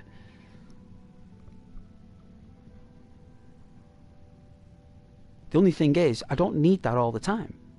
It was like once in a blue moon, right? It's like, when's the next time I'm going to need another channel now to unblock a sink? I've already found it, right? So I don't need to look for another one unless that one's gone. But the video's there in case I need to do it again. So how does one create the brownie lion bars on a constant scale? If that need is very rare of unblocking a sink, then what is a daily need? You know, because if unblocking your sink or washing your car or doing joinery is a rare thing, because it's not something you're always doing, right? It's going to be something you do in your spare time. What is it that people always want? And what is it that people always crave, right? On screen? Because that is the question that everyone's asking. What is it that everyone wants? And what they do is they place it into a spectrum called a trend.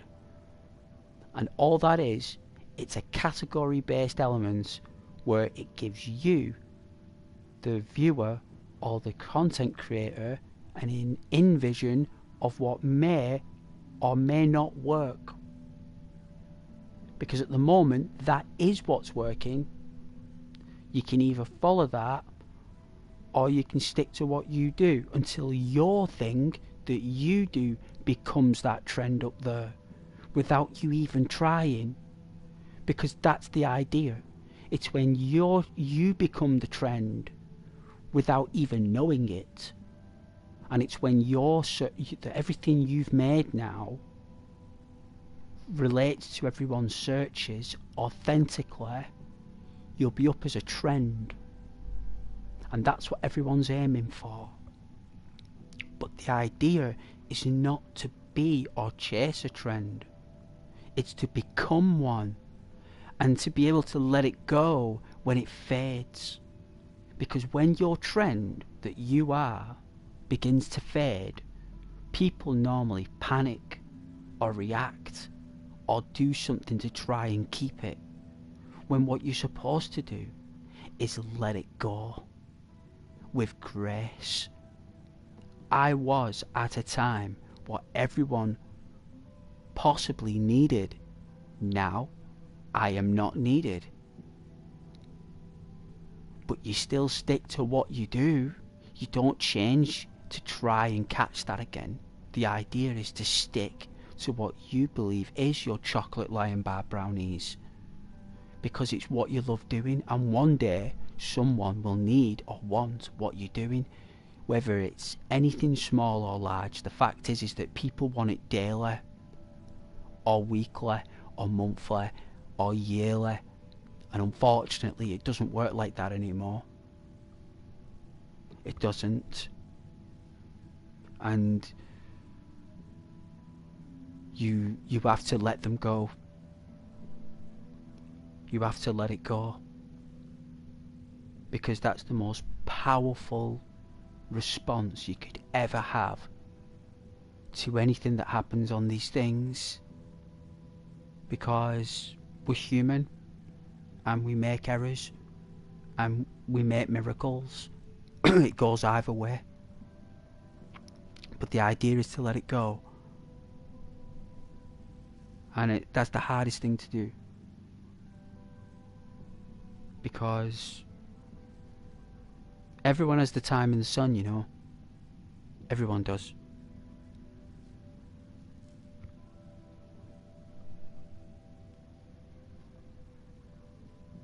And being that category, you can't try and be it. There is no setting. There is no setting. There is no secret button. There is no save button. There is no options you can go on and change that will make everything better. It doesn't exist. The button and the energy is the individual. It's the individual, and that individual is the channel. So therefore, it is not your content that is the trend. It is you as the person that's the trend. And that is one of the most mountain climbing grinds you could do. Because to become a trend as an individual, well, I bet you could name 5 people with their personalities or trends on this platform. I bet you could name 5 people on your hand within 5 minutes, if that. You could say boom, boom, boom, boom, boom, like that. Because of their personality, not because of anything else. And you could count probably 10 yourself.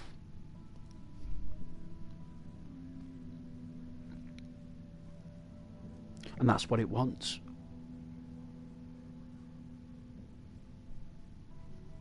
And who has got it? You know, who else has got it? Well, you'll see. Because they're there when you turn on the channel. When you turn it on, you turn on the telly. Or you go on your phone and you press YouTube and all these things come up. That's them. That's the ones. They are the ones. They're the trends. There is everything that the world is looking for right now. That's what the system's telling you. That's why when you look on your system and you've got all these recommended and suggested and all this crazy I don't know what it's called, but there's all sorts, isn't there? It's like an unlimited until it ends, and then you can refresh it.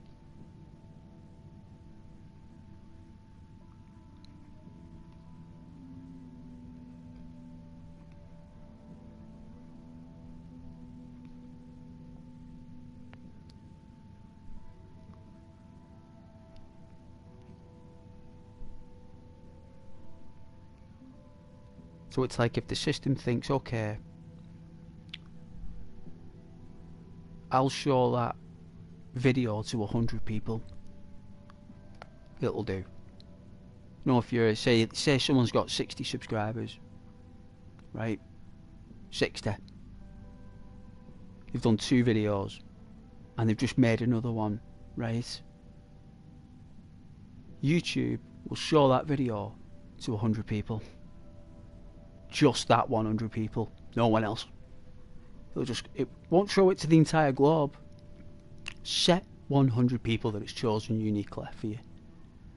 And if those 100 people, if 15 of those 100 people click on it, the system will show it to 1,000 people.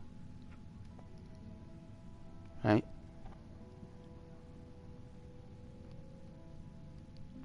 Because what it thinks is if it shows it to 1,000, 500 people will watch it. But what happens is, they all watch it. And not only do they all click and watch it, They watched all of it. So what does the system do? It shows it to 1 million people. Right? I wouldn't say 1 million, I'd say 100,000. Maybe 250,000 people. Next thing is you'll be looking in your results and people from all around the world are coming in on you. Specs. You're looking, you're like, whoa, I've had someone from Qatar or someone from Sri Lanka. What? I've had people from Uruguay. I've had people from Brazil. What? Well, that's because those 100 people who it showed it to, nearly half of them clicked on it and watched it. And then the 1,000 people they showed it to, they all watched it. So what does the system think? It thinks that it's because of your thumbnail and because of your title. That's what it thinks. And it wants you to think that. That's what it wants. And it's not. It's got nothing to do with your thumbnail, in my opinion. You can disagree with me. I love disagreements with that, if you want to. I'm an artist myself. Believe me, if I want to do a thumbnail, I would. I could design one myself within a day, by hand, using pencils or paints. No problem, but I don't, because it doesn't matter. What matters is me, what I do, what I say, and how I handle these games. And if you guys like my intellect and how I play games, you'll stay and watch. If you like my points of what I'm saying and it's true, you'll stay. If you don't like what I'm saying or what I'm playing or what I'm doing, you'll leave. Some of you get bored and come back later. Some of you fall asleep. It's amazing, it's the way it is. You know what I mean? But the idea is to let it all go.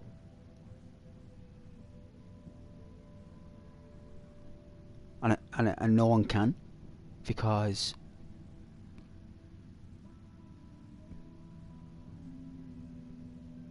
we're all chasing that tail.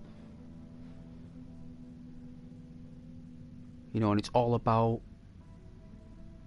a random audience. So that's why they're saying to you now, oh, make sure you got this clicked or that clicked so YouTube can send your videos to the right people. That's where they're getting you. That's where they're trying to convince you. YouTube knows exactly where to put your stuff. It knows exactly where. In fact, it could probably put it in the precise place with absolute finesse and actually put you in the perfect location remotely. It could do it. But there's this thing called a whirlpool effect, where for the central system to know your place, you got to start outside the whirlpool and you got to circle it like an orbit around the Milky Way, and eventually you'll end up in the centre. Now the key is a lot of people take lots and lots of time to get there, and what happens is when they're there, after a month they're quickly sent back out, spiralling back to the end again. So they've got to make that journey of orbit again. It's a long, tedious process. When what the key is with other people is it's how quick they orbit through to get to the middle, and with a quicker orbit there's a higher risk. Does that make sense? I don't know what the parameters of risks are, but we all know them to a degree. And then the quicker you get to that centre early in the year, the quicker the system retains you in there. That's what everyone's trying to do. That's why all of a sudden there'll be a mass flooding of so-called AI thumbnails and AI titles. So it'll be a case of the system will know if your title's been created by an AI or whether you did it, right? So everyone who's making AI thumbnails and AI titles in the future will probably get lackly recommended. Their content won't be shown because it's AI generated. What they'll want are natural titles and natural thumbnails you put together yourself, using whatever art you have or whatever skills you've got, without using digital art, without using AI art, because that's the way it will go. I mean, it might not be happening right now. They might be encouraging that for you to make all these AI thumbnails to push the products. But who's to say a year down the line the system won't approve it? So that was the trend, wasn't it? You see where I'm coming from? The thumbnails and the titles are the trend, right? So if everyone's going to be putting money into thumbnail generators and thumbnail tutorials, because I tell you something, that's what's going on. If you look on, I mean, I'm not interested in it because I don't need them. There's a lot of people out there who can't draw. There's a lot of people out there who have no creative energy, none whatsoever, because they're just corporates. They're money based. So what's happening is now, this is the reality, right? The reality is that they're trying to make corporate wooden minds, which are good for money, good for business. They're trying to take them and make them creative. It's like turning a tiger into a hippo, right? Even though they're in the same place and habitat, that doesn't mean they're the same creature.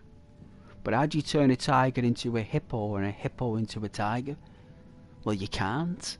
So what they're doing is they've created this middleman where corporates and business people will invest in thumbnail creators and generators for a subscription for 6 months or a year. So what that does is it generates a GDP revenue for artificial intelligence products. So they can pop that in the file and say, look at this, look how much money AI made through thumbnails and titles. It's like, right, whack a tax on that. We'll smash a tax on that, and then everyone will stop using it. And then it'll stop being used on YouTube. And it's like, oh no, we don't approve them now. They are no longer a recommendation tool on YouTube if they say, no, I'm not saying it is now, but who's to say that will happen in a year's time? You know, so it's like you pay money into those thumbnail things to get money out of YouTube. It's like a middleman to get a little bit of your profit to gain a bit more, or to keep your traction. So you got to pay money to keep your traction. Why would I want to pay money to keep my traction? If I don't have any traction, then that means I just need to gain it. I don't need to pay for it. If I need traction, my audience would tell me, Ghost, your videos are naff, or your streams are boring. You need to change what you're doing because I'm not watching them anymore. It's like, wow, it's like, cool. At least someone told me. You know, at least someone said, it's rubbish. Play something else or do somewhere else. At least go around with a Call of Duty or something and blast some tanks or Battlefield. You know, so I like to call it it's a marketing technique. It's a marketing technique done in the 60s, and they did it a lot in the 60s with billboards, and they did it a lot with drive-in cinemas as well. They used drive-in cinemas to sell the popcorn, and because no one bought popcorn for any other occasion.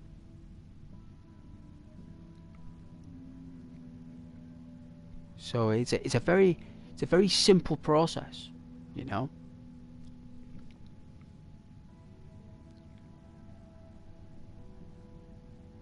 And if you've got 500 subscribers and your video gets sent out to 500 of your subscribers and not even your subscribers watch them, then why would the system recommend your stuff to anyone else if your own subscribers ain't watching it?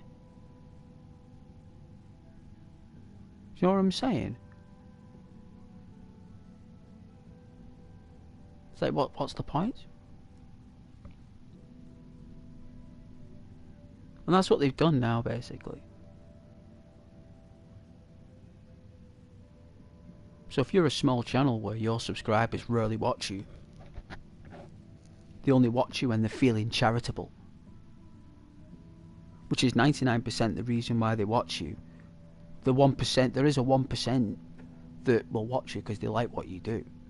But normally it's just charity. You know, they feel sorry for you. And they watch your channel because they think that you're sad. That's what it is.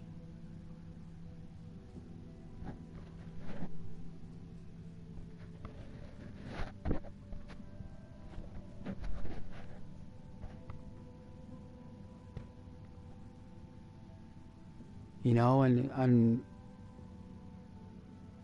I just like playing games, to be fair.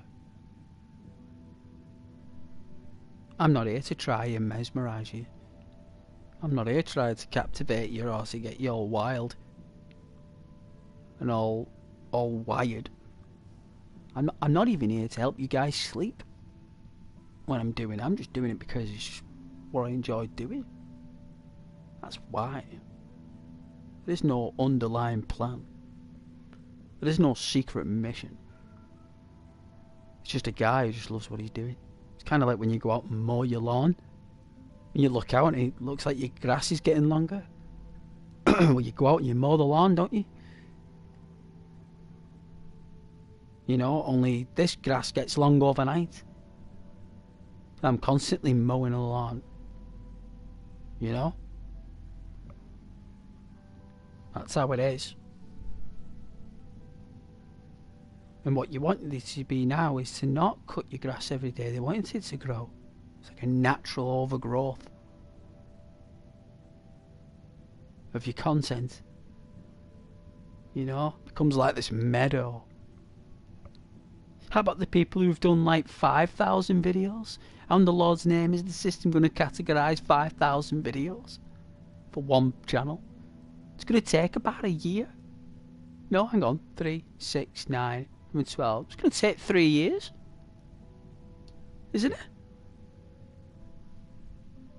That means it's going to take 3 years for YouTube's AI system to categorise 5,000 videos in your channel. Not as a whole of the world, but just for your channel specifically. Right, so if you've only got, say, 100 videos, or less than 1,000, that's kind of easy. It's still going to take a year. It's going to take an entire year to categorise your channel. Not a week, not a month, not 3 months, not 6 months, not 90 days, not whatever. A full strapping light bulb of a year. And then after that 1 year,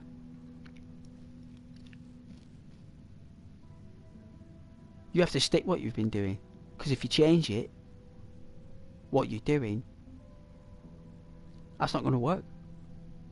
You have to just, you know, if you clean vases or if you clean cars, guess what? Just keep cleaning cars. Just keep cleaning vases after a year. And then anyone who wants to learn how to clean vases or clean cars will think of you, basically. Because you got to clean your car every other day, right? I mean, I don't have a car, I don't drive. But I guess if you do, and you do have a car and you do drive, I guess you can get your car washed every week or so, every 2 weeks. And if you do it yourself, you're going to need a tutorial, aren't you? Especially if you've not done it yourself before. So all these matters come into consideration. So who wants on planet Earth, on YouTube, long play streams with Ghost talking turkey? Or Codswallop while he entertains you for 25-30 minutes while he has a break and going to get some food? You, if anyone's watching, you're the one who's watching it. And you know what? If you are, God bless you, you know. Because, it's a jungle out there. It's a jungle.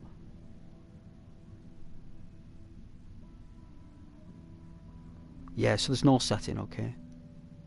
There is no secret setting. There is no secret source.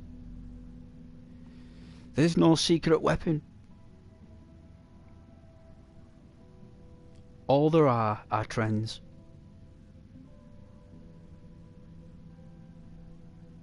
And if you look on your trends and it says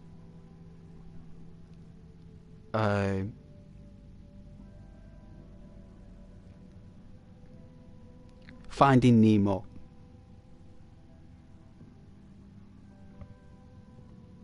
what if it said Finding Nemo on the trend? What do you think someone's going to do?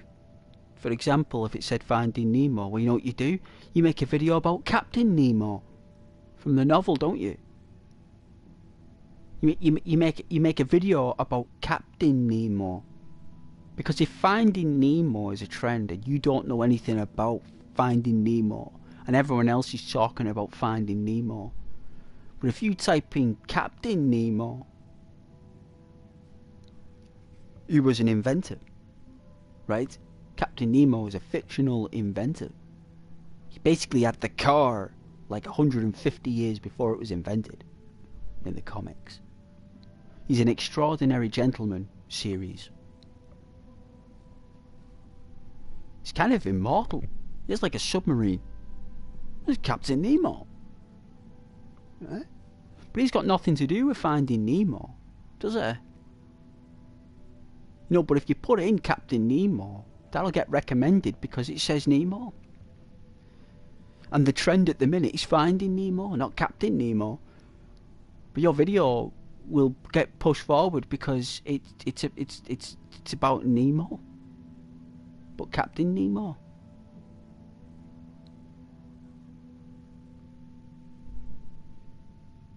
So people who are watching Finding Nemo will get videos recommended of Captain Nemo. Or the one you just made about Captain Nemo.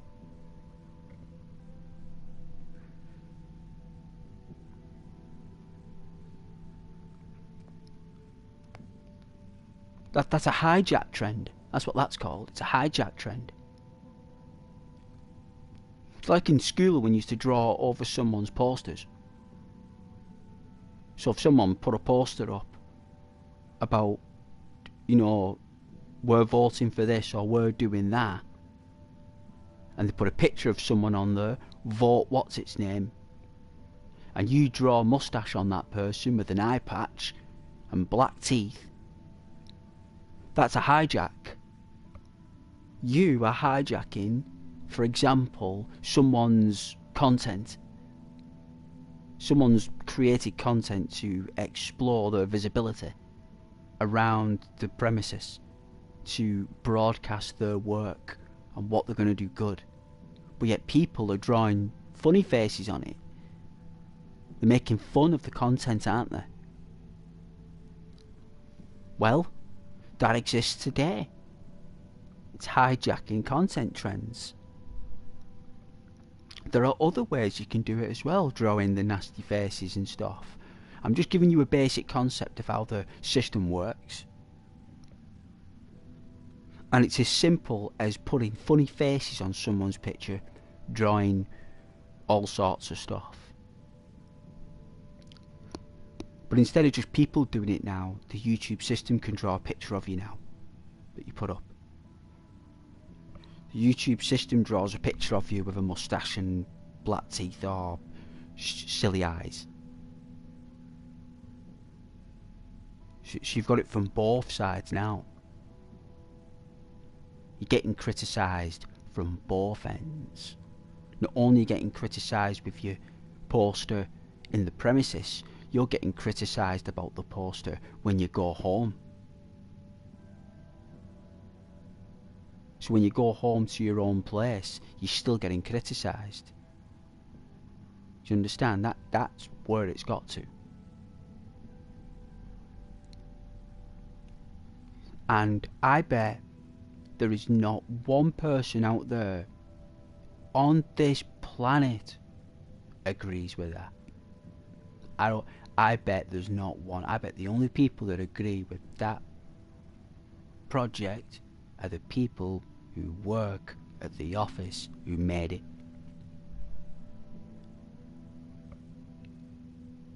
And they are the only people who are happy with it. And I'm saying, I'm trying to stay as excited and alert, bedazzled. I'm talking like a pair of barrackers. Yeah, in an earthquake. Like those things be shaking.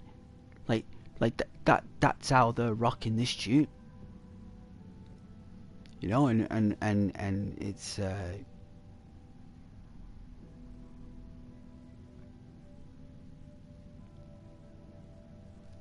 not built for amateurs.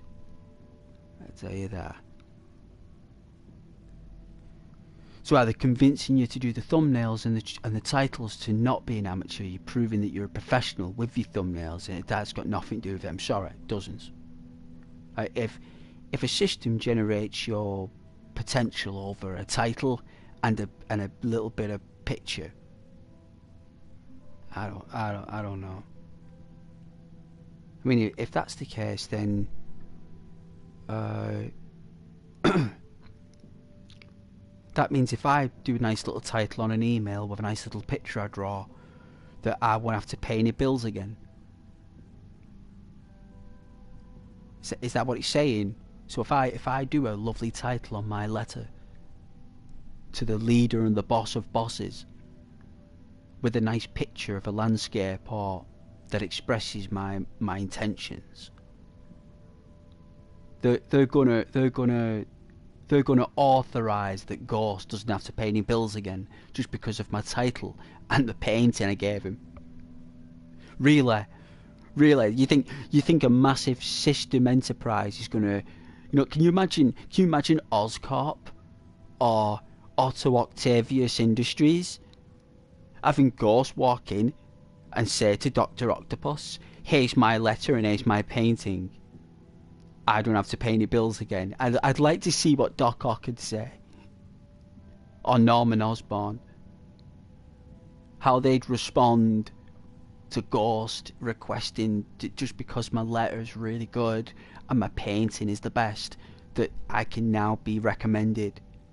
Norman Osborn won't want to do that. He's going to want to know who you are, where you came from, what exactly are you doing here, why are you coming up here showing me a letter and a painting for? Who else knows about the letter and the painting? Have you spoke to anybody else? I mean, are you just coming up to me offering me a letter and a painting? Do you know what I'm saying? Like Norman Osborn won't care about the painting of the title.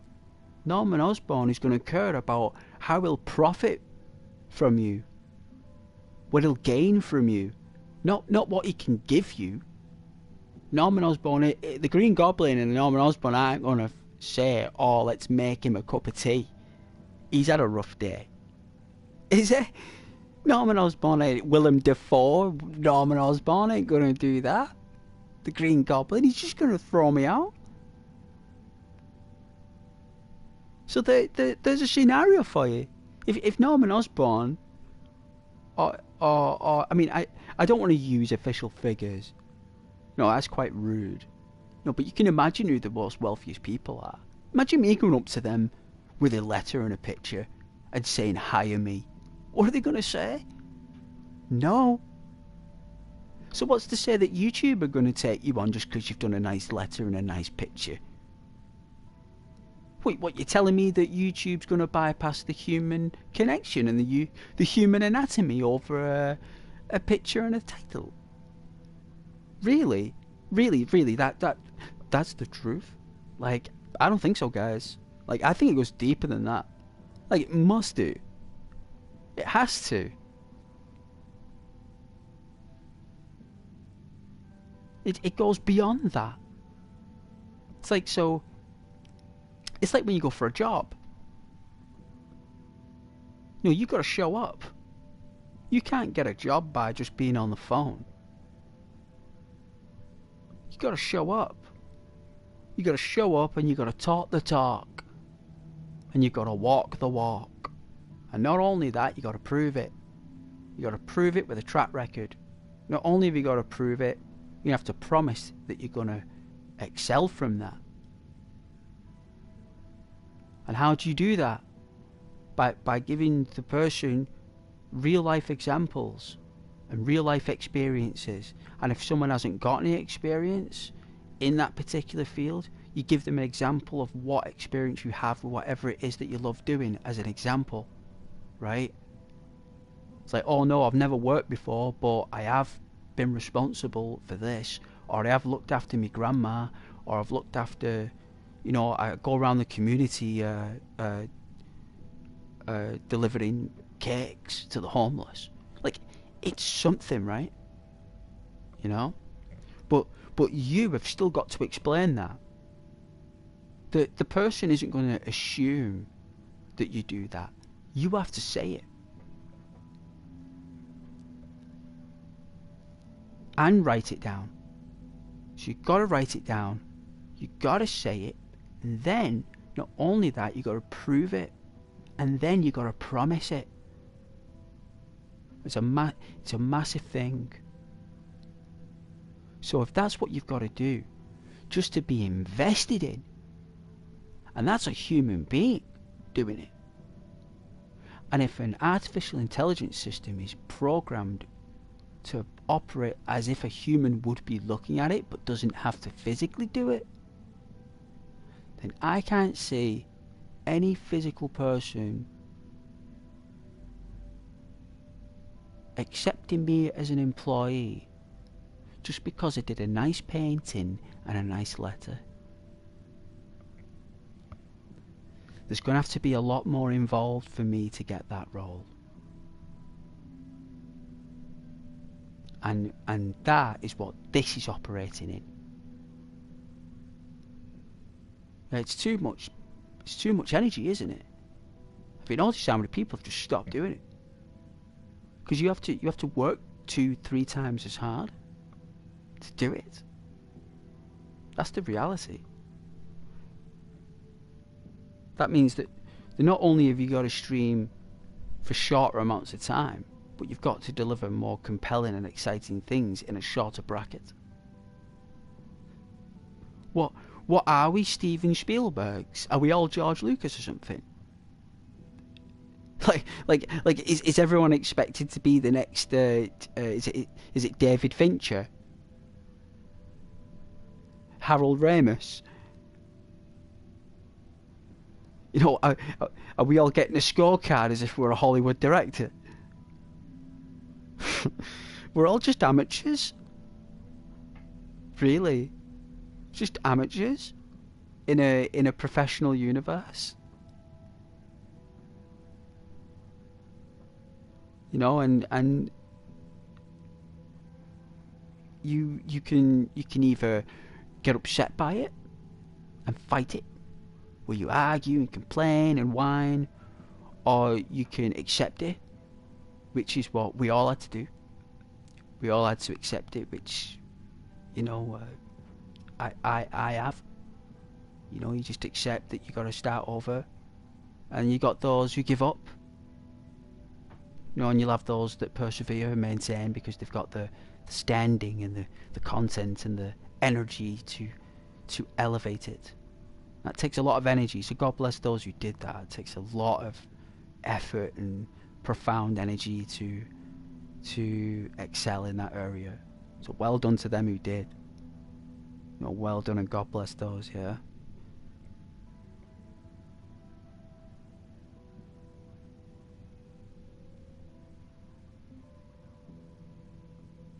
You know, I am not a television channel. I'm not a TV host. I'm not a television channel. I don't have a TV time like on at 6 p.m. on Tuesdays on the TV guide with a little synopsis explaining what Ghost to be doing. I don't have that. I'm not a TV channel. I'm not, you know, I'm not that. I'm certainly not going to turn into that. You know, I ain't doing that.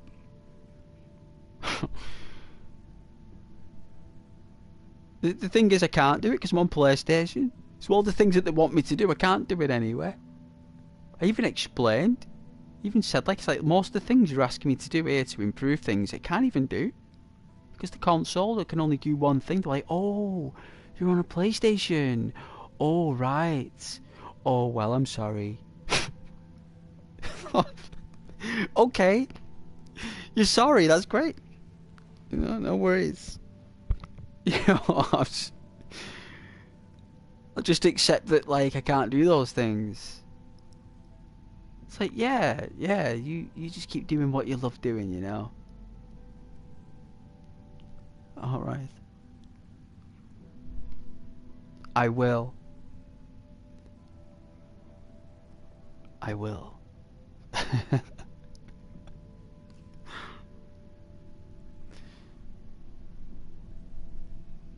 Yeah. That's the gist now. Thumbnail and title generator subscriptions. No, thank you. I would rather eat broken glass.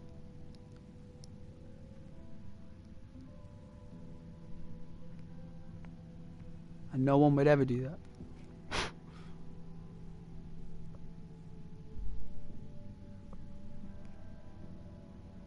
Ever heard of a chocolate fire guard?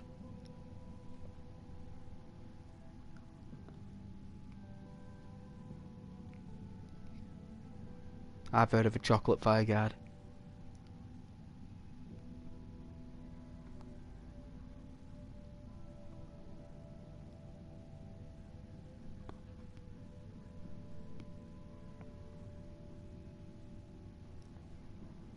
Which is why I love streaming for showing the worlds to people. It's why I like doing it. I like showing the world and the characters to people.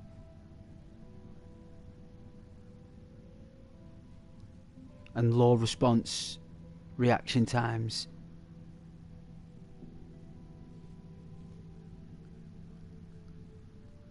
Yet sometimes I still prevail.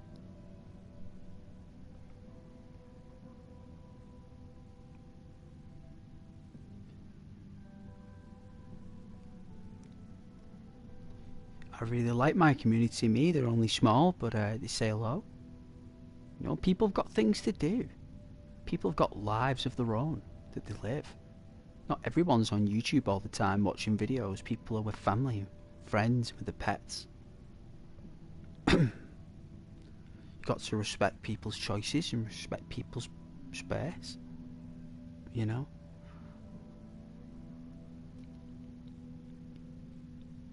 That's why I always appreciate you guys. You ever say hello to me, I'll just drop by and lurk by. Sometimes people like it when I talk about these points.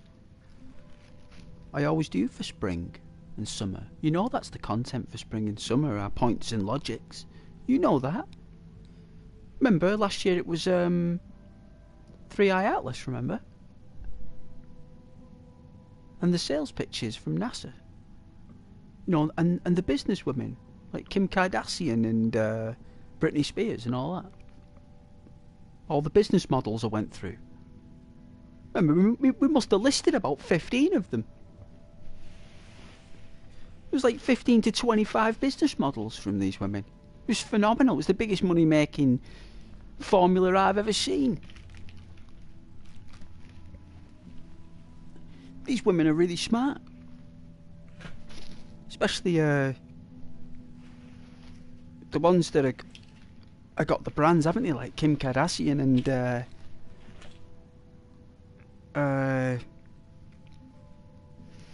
Rihanna and all that stuff. Like they were so good at their reach that they became the product themselves. They actually became a product. Like Thingy became a product, Perseus.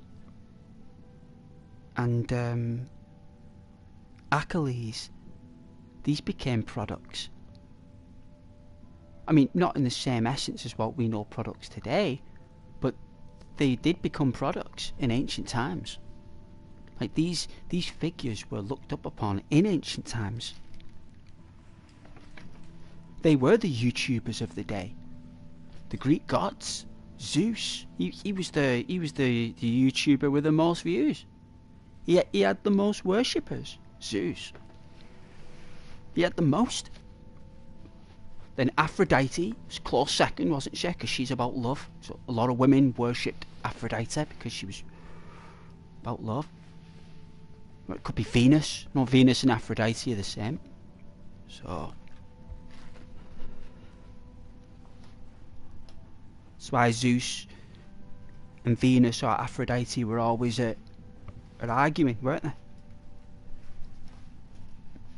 Because she nearly had as much worshippers as Zeus, and whenever she was getting more worshippers than Zeus, he'd punish her, wouldn't he? He'd punish her worshippers for worshipping her. So he'd make everyone fall out of love, wouldn't he? So she'd have to make everyone fall back in love, which means she'd have to have Cupid for help, and Cupid was too busy with Medusa at the time, so he had to leave Medusa to help Venus, which caused Medusa to go mad, because she got jealous because he chose Venus over Medusa, so she become a snake. So she's going round, going crazy. You see how the side effects work? And this is ancient Greece we're talking about. We're not even talking YouTube yet. These are like the YouTubers of ancient Greece, and they're still spoken about today. They still are, aren't they? We still use them as an example in our life experience. And why is that? Because they're the closest thing that relate to us. And that's how YouTube acts right now. What closest relates to you? Apparently, it's not about the channel anymore, you know, guys. It's all about the person watching. So I really appreciate you watching if that's the case.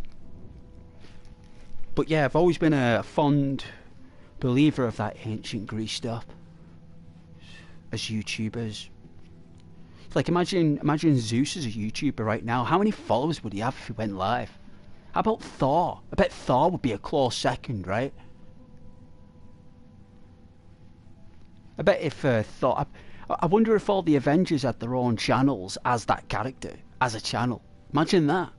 Imagine if like you go on and watch Black Widow as a channel. And like people would be discussing Marvel lore with Scarlett Johansson as Black Widow on YouTube. Imagine that. Imagine that happening. That'd be crazy, wouldn't it? Well, it's getting there. It's already getting there, isn't it, nearly?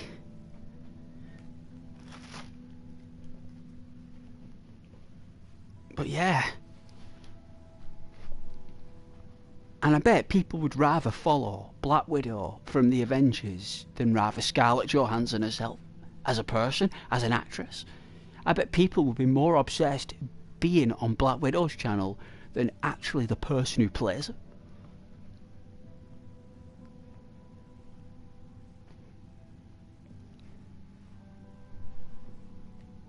It's called Broadcasting Fascination. It's in the film called Network from the 1970s. I advise you watch it. You should watch a film called Network. It was made in 1975, I think, and it's basically how America uses television to get people to subscribe to cable and subscribe to all the stations. It's all about using a talk show host to as a like YouTubers today, basically. I mean, instead of a YouTuber back then, they used to use hosts. And I mean, I've watched it a few times. I ain't gonna say the ending, but wow, like really scary stuff. Really scary stuff. Like what's happening to this guy, like this host. What's really happening to him in the background? Like you probably think he's like wow, like what an awesome guy, like you watch him and you'll be probably taken away by him in his presence, but the film's all about what's there behind that. You know, it's a fascinating film, fascinating. But YouTube have a lot of elements from that film network in my book.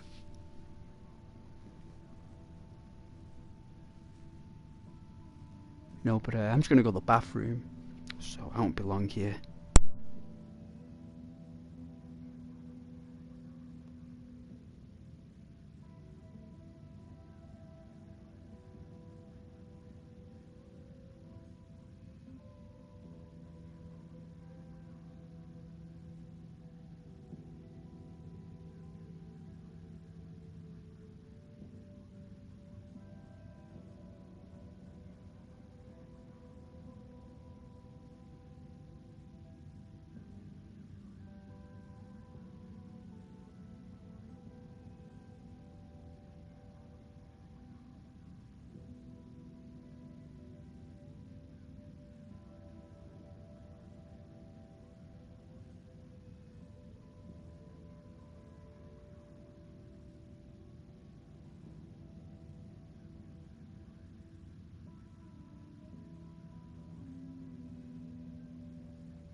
Hello. Metro Gaming HD 92. Ghost Render. Hi. Oh well. Metro Gaming HD 92. Hi to you too. You just caught me there. Just finished my food.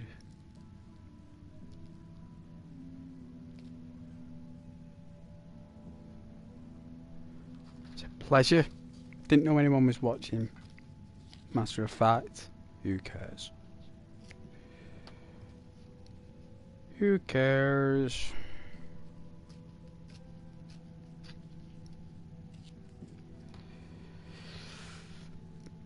Who cares?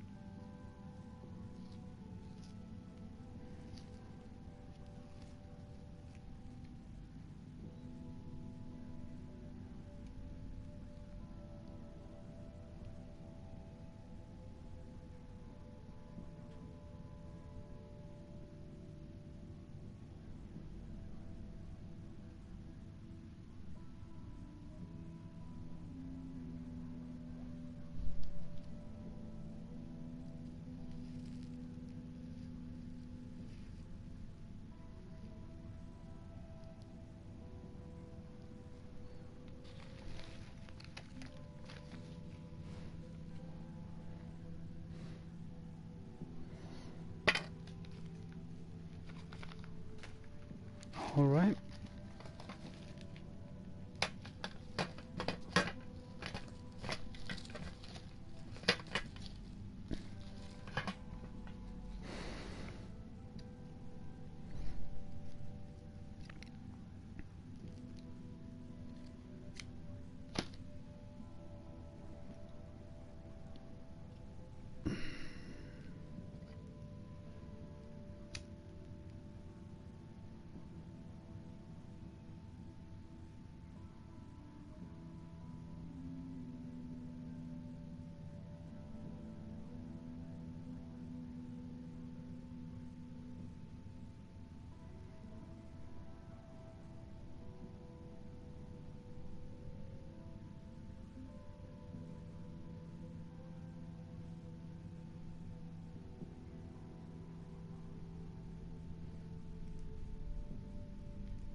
It's really hot out there, you know.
That's nice graphics.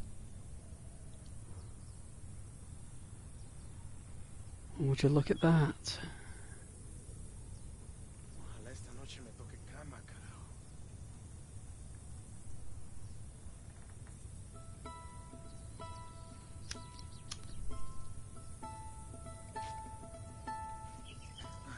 ¿Cómo quiero ver a mi mamá? Ya, pues.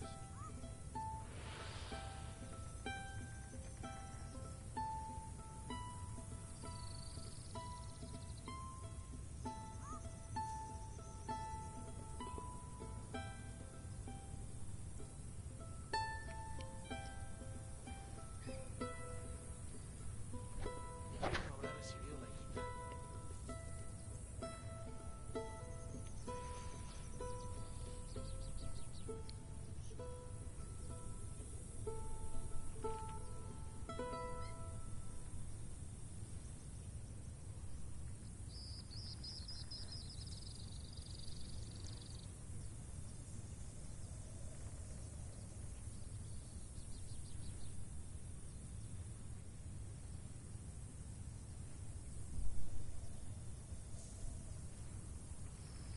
Hermano anda al pedo, la quiere mamarse.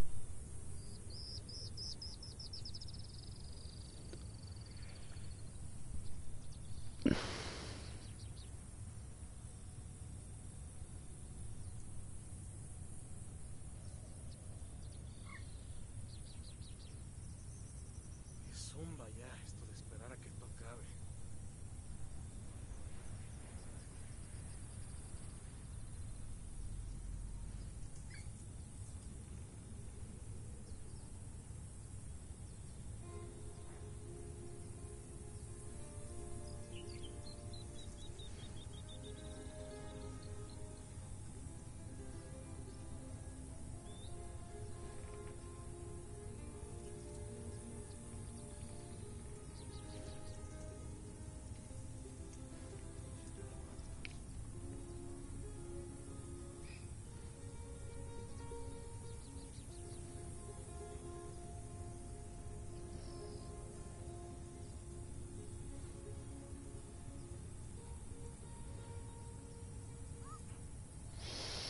The Wild West.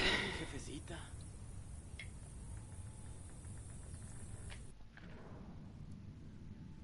7.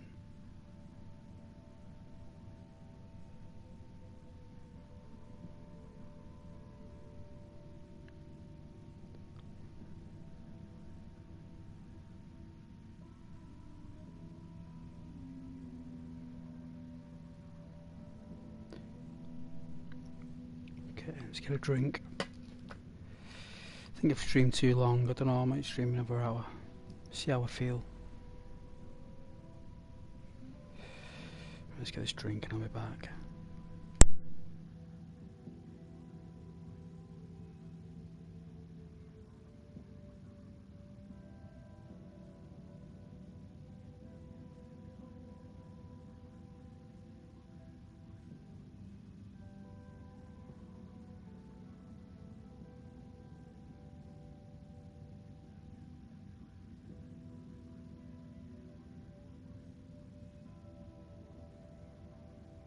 Oh, Vimtor.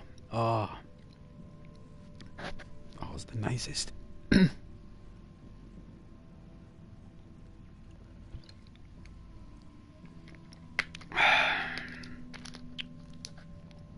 Yeah, well.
gone dark, right?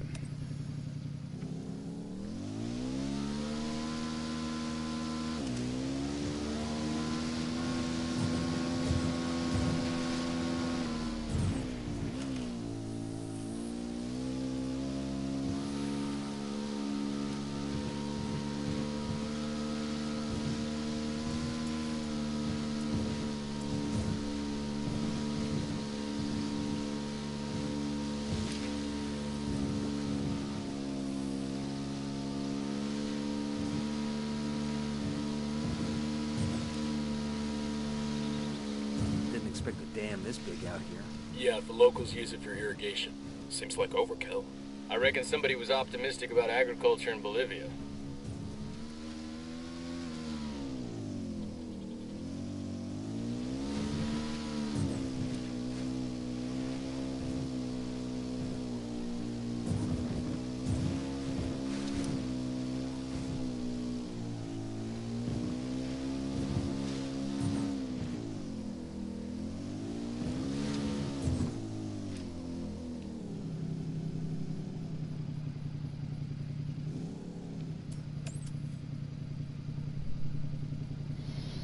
Oh, so it's on a dam.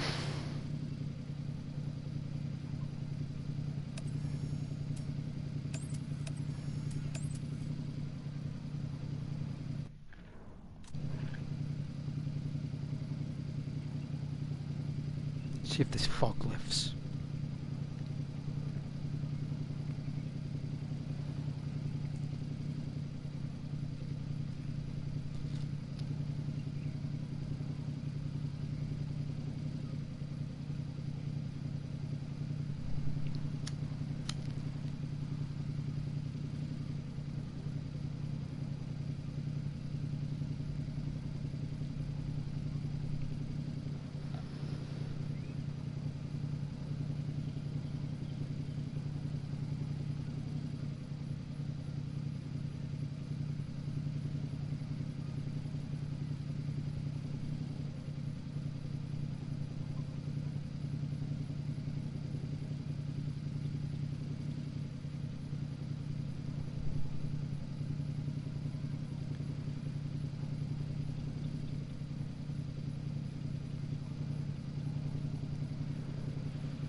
Let's have a look.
Oh dear.